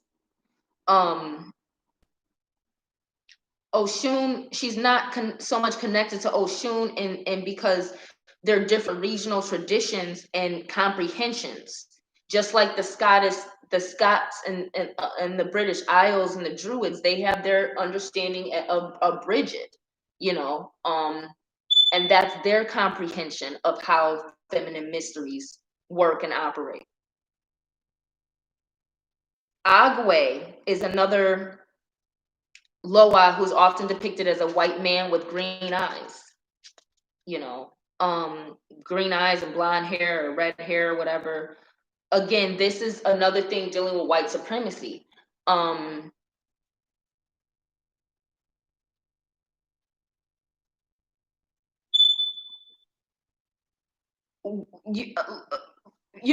Going back to the traveling by sea and things like that, it's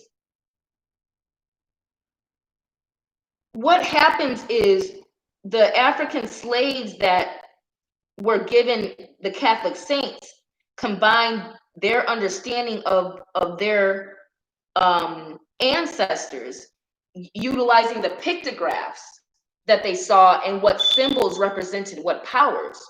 So Agwe with St. Ulrich, you know, I just really believe that white people maintained the depiction of these Catholic saints, and what happened is white people learned about Vodun and learned different paganism through seeing the white saints depicted, and saying, oh, well, this is African too, and it's this and that, and feeling exotic from claiming to use African spirituality, but while saying that we're in African spirituality, you know, this is African. It's not. It's not. Agwe is black, just like the rest of them.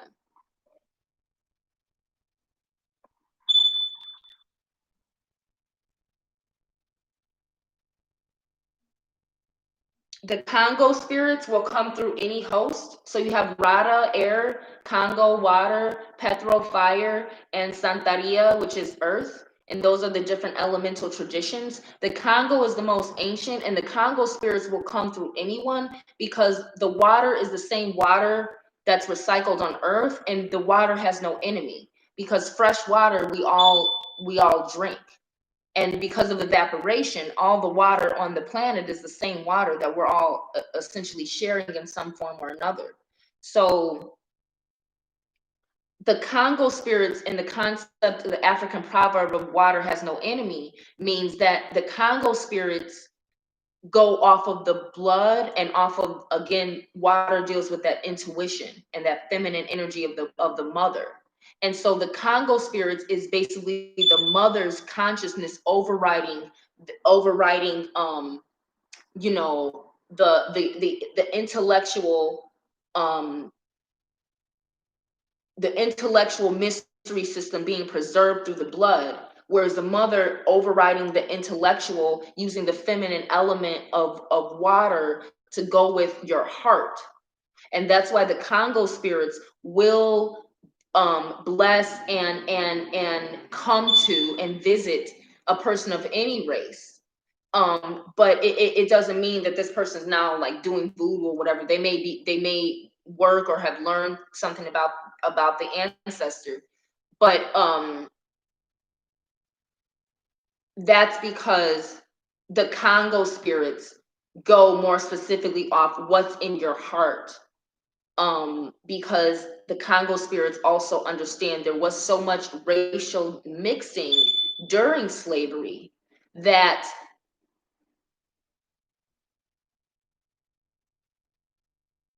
in order to keep the spirituality pure in a spiritual sense, it had to be about the intention of someone's heart, not just about the blood, because that is what Christ does. Christ represents, you know, that the fish, the water spirit. Christ represents the new covenant of it's beyond your bloodline, because black people messed it up, or the Israelites messed it up. I'm not saying the slaves messed it up, but the black people who sold the slaves had a role in that. The white people who took on slaves had a role in that. Um, you know, and we experienced one of the most phenomenal experiences in our spiritual history since the slavery of the Israelites in ancient Kemet. So, and what did the Israelites in ancient Kemet use to get free? Voodoo,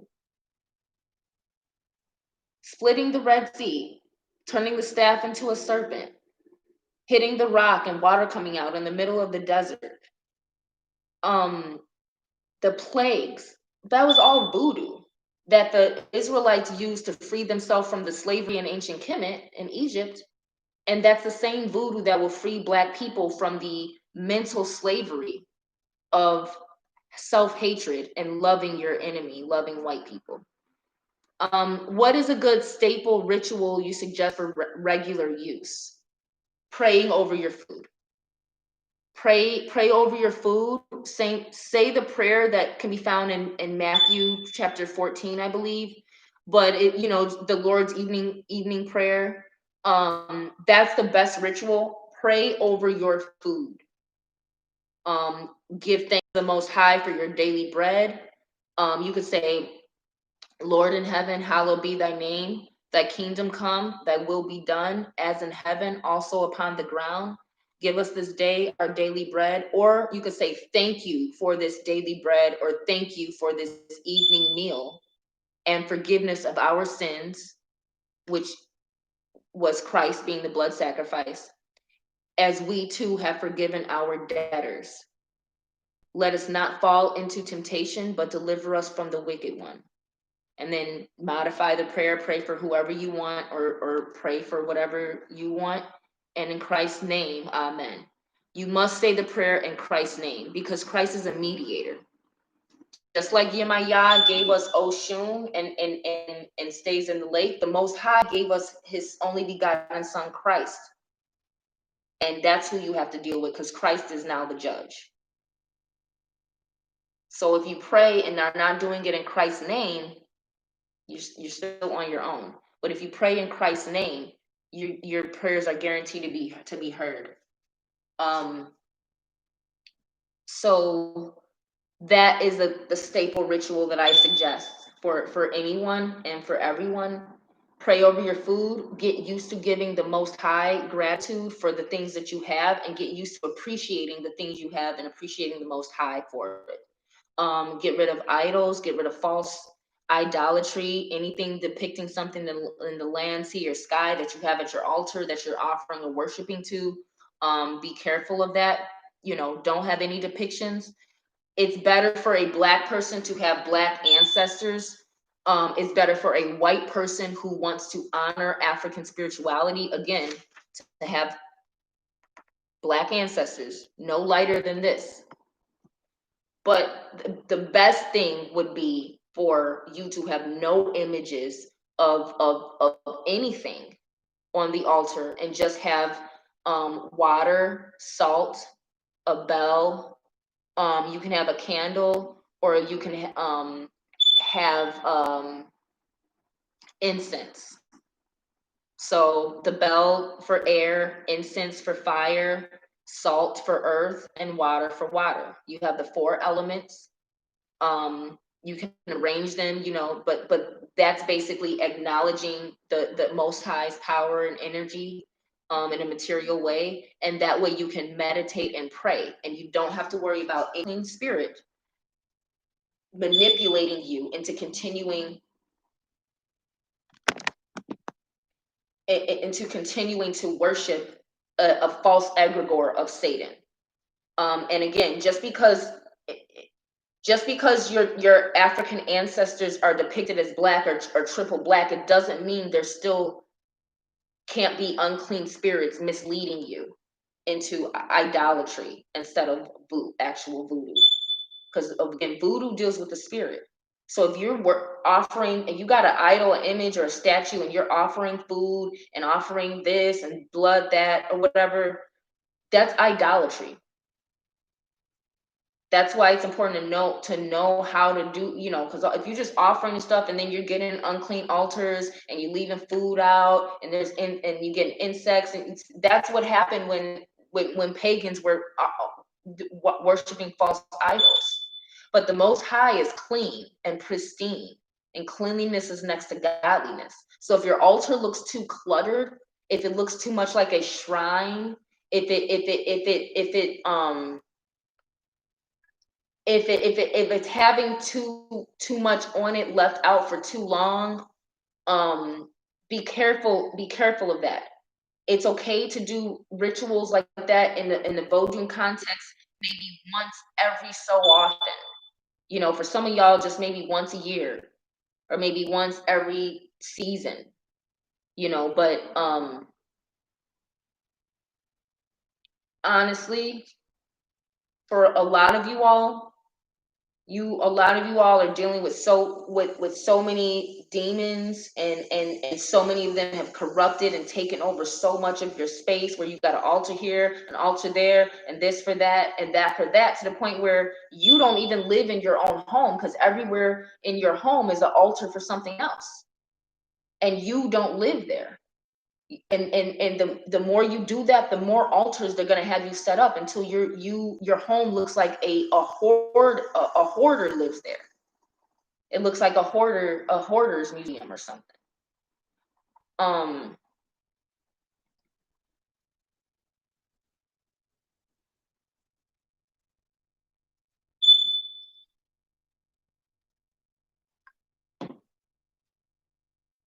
so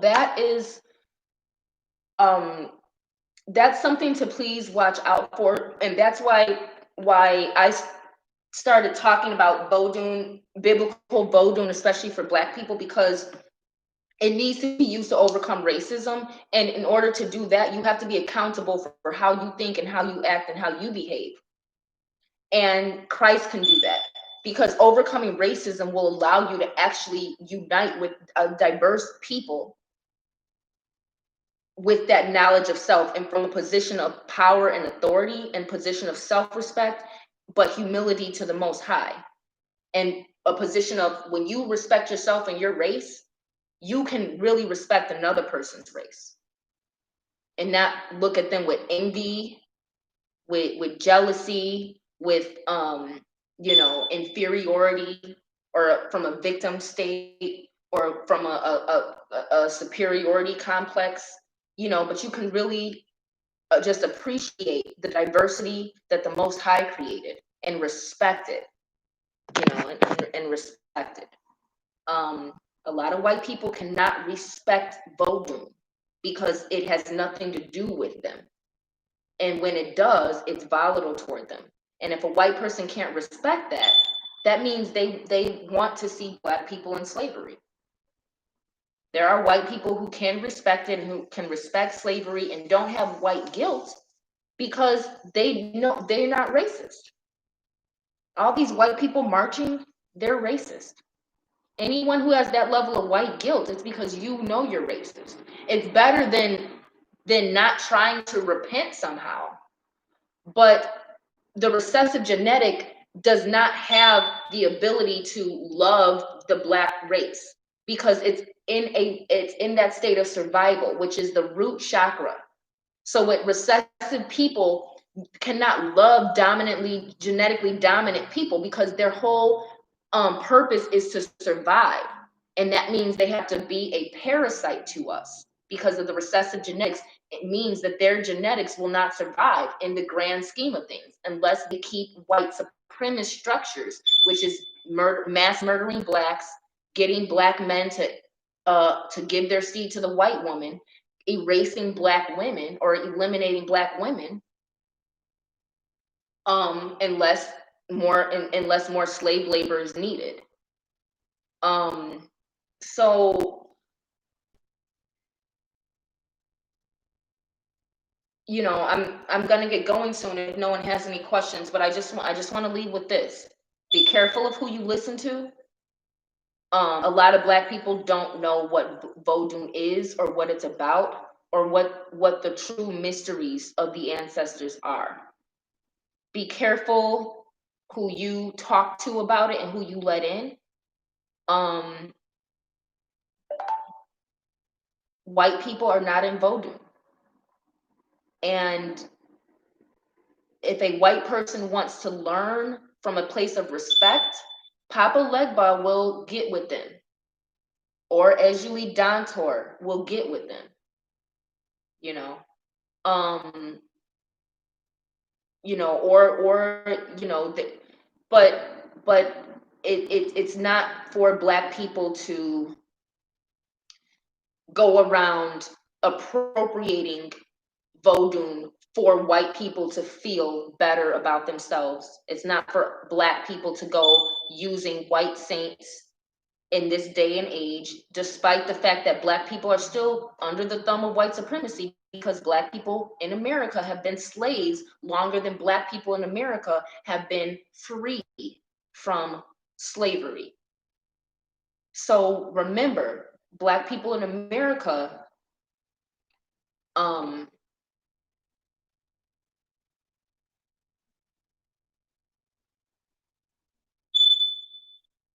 Black people in America have a lot of skills and talent and ability, but our mind, the mind of the Black race, hates the Black woman. The mind of the Black race refuses to elevate the Black woman in a way where the position of the Black woman represents the superiority that Black men want to claim, but you still exploit Black women. The Black man is never going to be back in his rightful position as long as he keeps exploiting Black women in this state. The Black man does not want to be equal to the white man, because that would give him the accountability that white men naturally have to keep their nation, which is why the Most High gave white men the power that they have. The Most High gave the nation of Israel into the hands of the foreign nation because of the wickedness going on and the idolatry and the rejection of Christ. So, and the rejection of the laws. So realize that, you know, black people are not going to get anywhere if you only want, if you only can feel superior through exploiting the other inferior victims of your race, and you can't actually go to war with white supremacy because you don't have the tools, because you're not a warlock, you're not a witch, and you're not seeking out Vodun for warfare, and Vodun is not seeking you out because your blood is impure, corrupt, satanic, or you just a coward, you know. And that's another thing. There's so many Black females that are cowards, that will not speak up about the reality of what we deal with Black men. And a lot of Black women are just trying to cope with it, but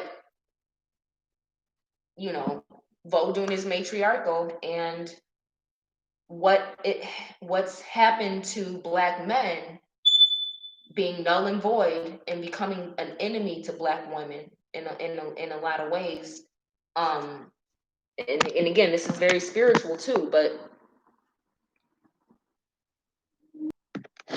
the reason I'm calling for the sisterhood is because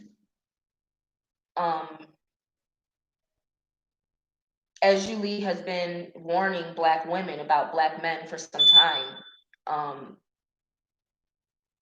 We're seeing the Black Lives Matter is about white feminism, and I'm not saying COINTELPRO and other things are not utilizing it, and I'm not saying it doesn't have the potential to make progress in Black revolution, but Black Lives Matter is mostly a spiritual energy that's about white feminism controlling the narrative of we want Black men. So we're going to act like Black Lives Matter, do this, that, and everything, but it's still a white feminist agenda using the Black struggles of Black women. Because Black men being taken out and murdered, that's the Black have no status. We're the ones who are considered ugly. We're the last to be married, first to be used for sex, and left with a baby. So stay away from Black men with white women. That is a curse. Just like light skin or white skin is a curse in Vodun, because of the first one who was given the white cloth that Obatala now wears. Just like the story of Lucifer, became corrupted, kicked out of heaven, and now Christ is the savior. Same thing that happened with the white robe. The first Orisha given the white robe started looking down on everyone, and therefore white became a curse in Vodun, and Obatala was given the white robe, and we can worship Obatala as a Christ figure. But Obatala also governs babies born with deformities. Albinism is a deformity. So, Bone says, is there a ritual you know of that intentionally go to war with these false egregores? You have to accept Christ as your Lord and Savior first, so then you can bind demons in Christ's name.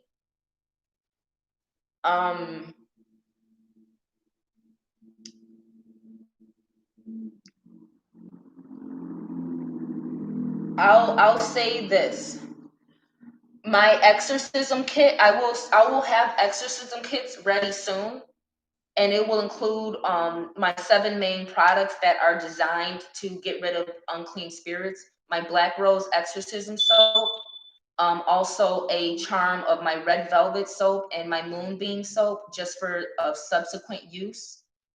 It will include my Holy Grail incense, which is the Oshun Ibu Kole blend. It will include my holy water spray, which will be infused with my homemade perfume. It will include an Ileki, which you can use as spirit beads or rosaries that will all have 3 skulls and a cross emblem or a cross charm. And it will include my holy oil for anointment.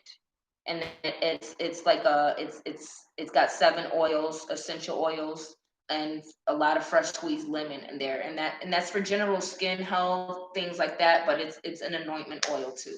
And so I will have exorcism kits, and I'll be having those soon. Those are probably going to be close to $300, just a heads up. But it will include all my homemade products, an oracle consultation to help you utilize the products properly, go over whatever's going on in your home or in your life that makes you want the kit, and we'll come up with a customized ritual formula for you as well. So, I suggest that, but start reading the Bible, keep Bibles around, start using the name of Christ. I don't trust Jesus because of the letter J, but Christ, Messiah, Emmanuel. If you say Jesus of Nazareth, to override the corruption of that letter J in the Hebrew alphabet. And let's see. Of course, pray, but what I would do is, check out my Etsy shop, but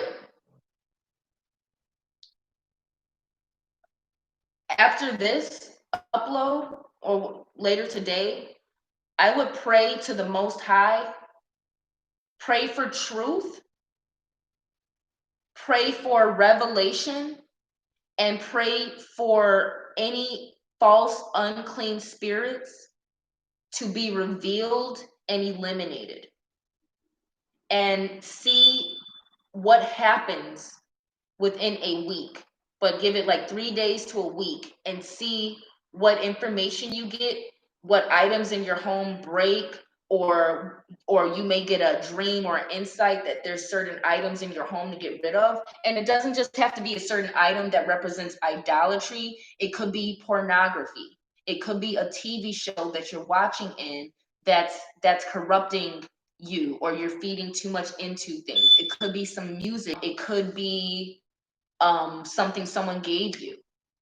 It could be anything. It could be an outfit that or more so for some of you women, it could be some of this makeup and weave. Some of these wigs have Jezebel in them. And when you Black women, you put on these wigs, and you become someone else, and Jezebel takes over. And a lot of you Black women, you put on these wigs and weave, and you start to hate dark-skinned women. You hate women darker than you with natural hair.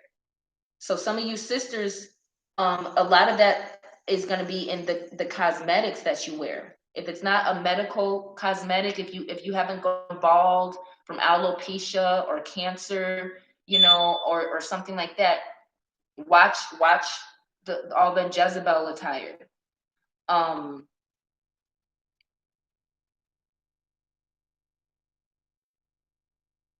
the main way to defeat the false egregores, and here I'm gonna spell it.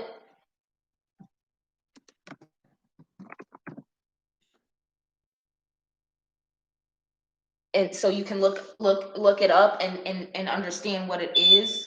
Um,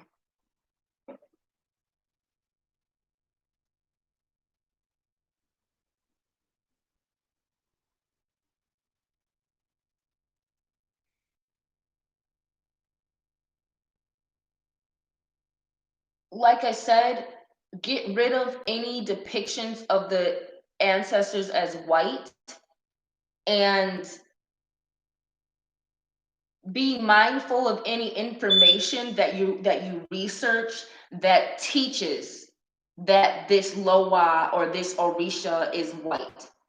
Um, it's not that there may not be truth in other things, but if you run into information that says, well, she's white or she's mulatto or Erzulie mulatto or Mama Bridget's Irish or Agwe is a light-skinned man with green eyes, or you know Papa Legba, or you know some of that Lukumi, that Lukumi really, they worship um the ancestors they worship in Lukumi are not in Vodun, and it's obvious. They're obviously Spanish demons.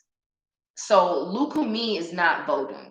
I'm not saying that it may not have started off as a sect of Vodun or a certain tradition, but if you see the spirits that they worship in Lukumi, they're not at Vodun ancestors. They are white Spanish deities depicted with the colors and the characteristics of Orisha. So stay away from Lukumi, because even their worship, they specifically worship Lucifer, and they're a bunch of white Spanish, they're white Spaniards and Latinos who are passing their pig traditions and their swine traditions of worshiping Lucifer, they're passing it off as voodoo. Stay away from it. They are actual Satan worshipers. So that's a warning for Black people. Stay away from Lukumi. Stay away from white people doing Lukumi. Stay away from their rituals. Stay away from anything that's is dealing with a pig, unless it is in Africa and unless it's a Black pig for Ogun. If it's some type of pig or a Black pig or it's a boar that is being sacrificed for Orisha Ogun, that's about the only exception that I would approve of, but they should be doing it in Africa, all Black people with no idols around except maybe a cauldron to represent Ogun. That's the only exception that I would approve of. Stay away from white people doing Vodun. Stay away from any tradition or community that has white people, man or woman, in a leadership position. When I say white, I'm not, you know, I'm talking about, you know, they're not Black. I don't care if they're Armenian. I don't care if they're Indian. I don't care if they Native American. I don't care if they're Puerto Rican. If they are not a Black person with hair the same texture as mine and skin darker than mine, don't don't deal with them, and don't deal with the community that is letting white people have authority in voting. That's something you'll find a lot in America. Stay away from Black people using Catholic saints in their worship. I don't care what tradition or culture or ethnic heritage they come from, or how long they've been doing it in their family. This is why Black people are and still will be inferior to white people. And only individual Black people can free ourselves by using voodoo. Black people as a whole, that's not going to happen. Because as a whole, voodoo does not belong to Black people. It belongs to the Hebrew Israelites. You want to get with real voodoo, read the Bible and read how much. If you read the Bible from cover to cover, you're gonna see how much voodoo is in the Bible and was practiced. So that's what I'm saying. If you want to know real mysteries, pray about it, study the Bible, ask questions, and I will guide you to the most authentic information I know. If you want to know real voodoo, start listening to songs. Yoruba and Dabo, I'll write this here.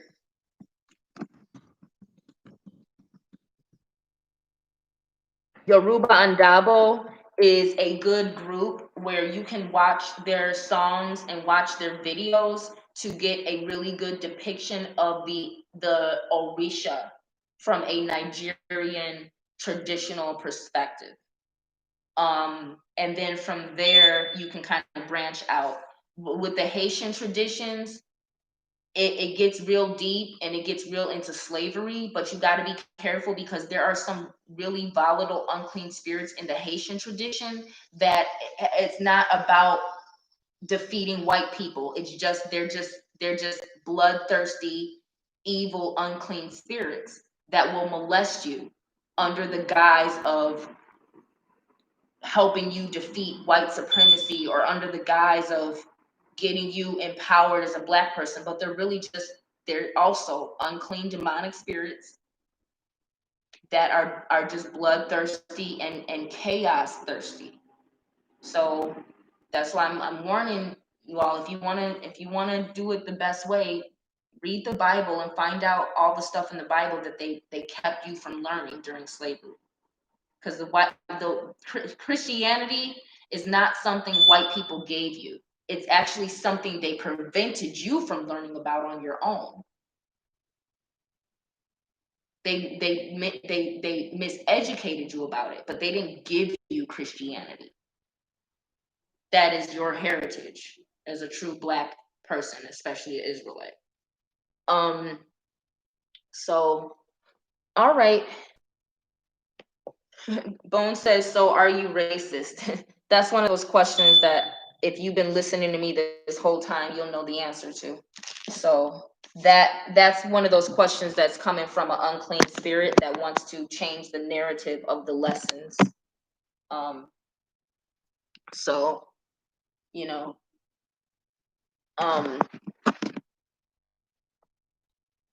again, when you get corrupted white supremacist energy in voodoo, you ask a love goddess, or you ask the Orisha of love, which is the highest vibration working through the Most High, if they're racist, which racist is a low vibration that only people in the state of survival experience.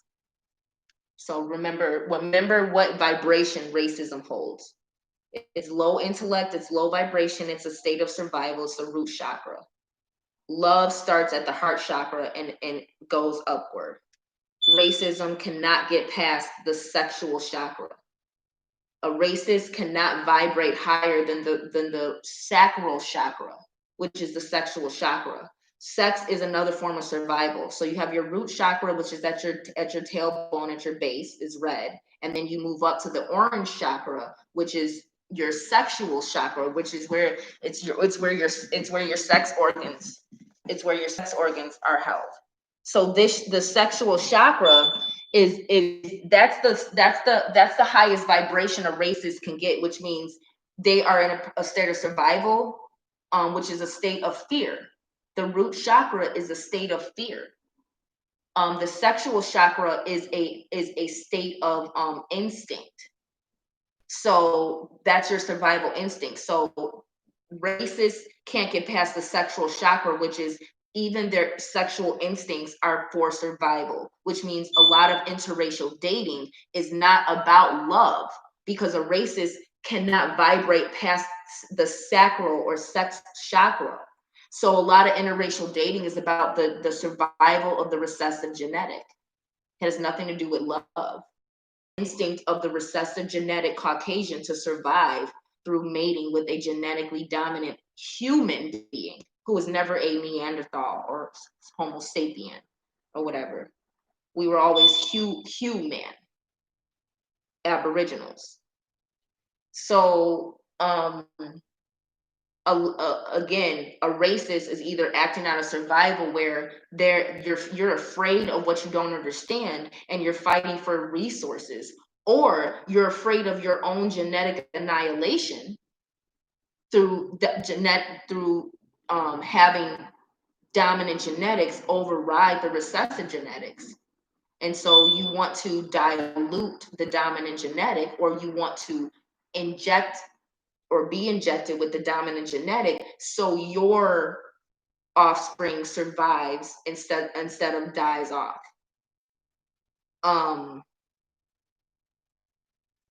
So understand that racism is a vibration that cannot go past the orange sacral sexual chakra. So a person who is racist and operating off of racism, they can only experience fear of a Black person, or what you would call diluting, the need to dilute or the need to sexually conquer. So the root chakra is when you have just physical straight up warfare, where you want to go to war over the resources needed to survive. The sexual sacral chakra is when you are using sexual warfare, which means you want to dilute the race, create a caste system, or you want to rape or sexually conquer another race. And that's what we see. The recessive genetic or the Caucasian does not go to war with the black race in a fair way or in a direct way. It's always political, it's always sexual, it's always propagated with mass media propaganda. And we're talking about since slavery. Slavery was not direct warfare. There was never a time where the white race went to war with the Black race. There were always political situations where Black people never did not where Blacks did not have an army to fight with. So when Black people went to war with whites, we used Ogun. We had to call on Ogun. Like I said, Marinette sacrificed the black pig to Ogun and got all the Africans possessed by Ogun, which Ogun causes you to be able to take stab wounds, bullets, things like that, and you won't get hurt. Ogun blesses your body that way. So that's who they were dealing with when they fought the slave masters, and defeated them and created Haiti and agriculture and civilization and went there. So when Black people have fought using our heritage, we win. That's why That's why voodoo and everything is outlawed unless white people take it over. That's why you got look policy, like I'm saying. That's why society, it's illegal to be black, unapologetically black, especially in America. You have to whitewash or dilute or corrupt yourself somehow, whatever, to be accepted. And if you don't do that, you're going to experience the backlash of the occult systems of white supremacy in place. And there's some white people who are not part of the occult fraternity of white supremacy. And the KKK ain't the half of it. The KKK is really outdated. The real white supremacists are the fraternities and the sororities and the occult structure of fraternities and sororities that have structures and have social privileges for their members, and that keep black men from mating with black women, particularly the black men who make money. The white woman is that handler of his money to make sure his money doesn't accidentally or intentionally go to helping a black community or black people. That's why black men of prominence and celebrity have to marry white women. It's not a choice. Of course, they all have free will, but remember, when you're a cursed person or a zombie, you don't have your free will. Black men are cursed right now. They don't have free will. White women are controlling the free will of black men. And ask any sister out here to see what she has to say about it. If you think I'm lying, go ask any black woman, my skin color or darker, what she thinks about black men.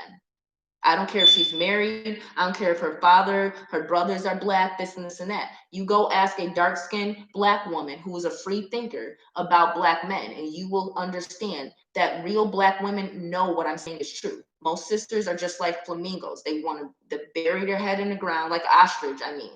They want to bury their head in the ground and not deal with it because it's so painful to realize our men have chosen to abandon us instead of help us, and that we have to do it on our own because of the false deity of Erzulie Freda, who is Jezebel. Okay. So, any other questions? I really didn't want this one to be long, but here it is, going on 4 hours. Yesterday, it was 6 hours, and the other day it was 6 hours. But I think I got to pretty much all my notes. And remember, last but not least, your race is determined by your mother. That's why black men and white women is the new world order formula. That's why you have shows, they'll depict black men as Greek gods, but not black women. You got to understand, black men are a white woman's playground amusement park right now. Black men are zombies right now. And there are black men who have their free will, but you'll be hard pressed to find one. And you'll be hard pressed to find a black man who's free thinking, but also financially free. Most black men who are free thinking, they're still making decisions that make them subject to white women and white supremacy. So you'll see what I mean when you'll be hard pressed to find a free thinking black man.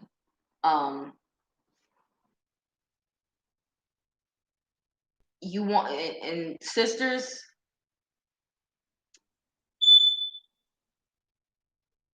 be careful. Again, be careful in voodoo, because some of these ancestors and deities, they don't have to be white to manipulate you into going against your nature, or going against what the Most High has in store for you.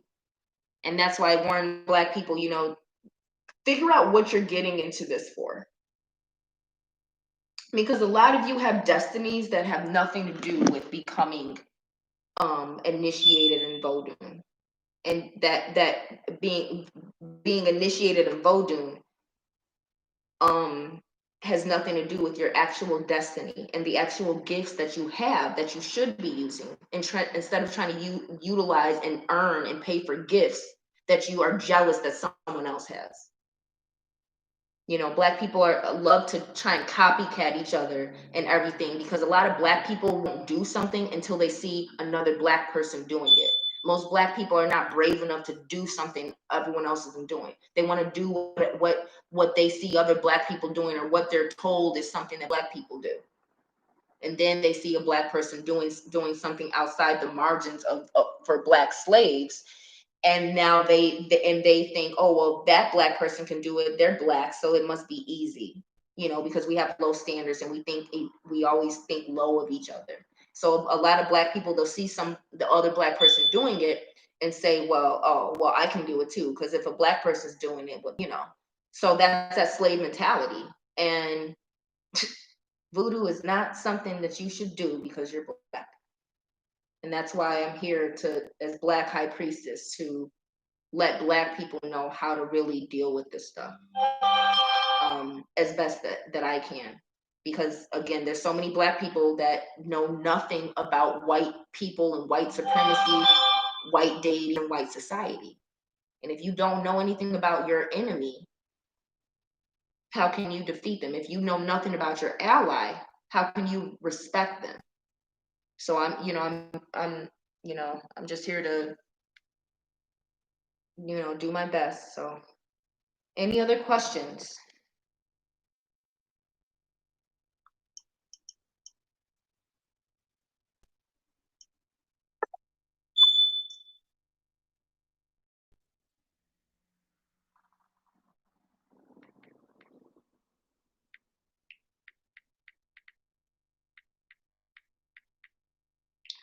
Well, no, I'm gonna go ahead and I guess I'll just go ahead and get my day started. So it's been fun.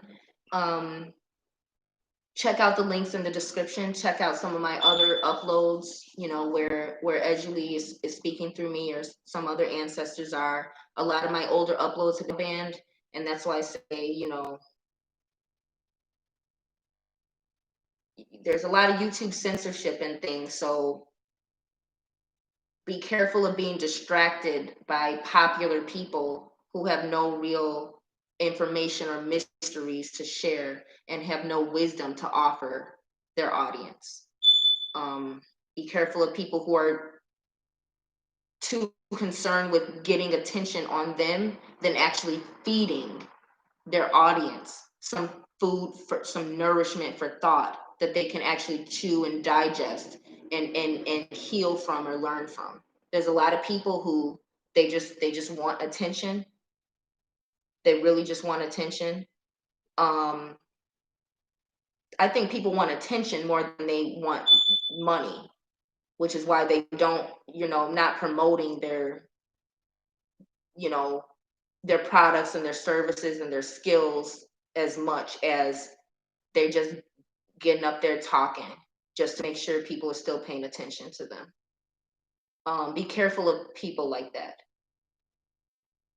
So that's why I say ask questions, put your questions in the comment, and I'll get back to them, or I'll get to them in the next upload. Check out my Etsy shop. I look forward to, helping anyone, and answering some more of your questions. And I look forward to the next upload. Like I said, this is probably gonna be my Erzulie outfit. I'll probably have some of my dead girls necklaces on and stuff, and promote a little bit more. Um, listen, learn, like, subscribe, and praise Jah. Peace and love.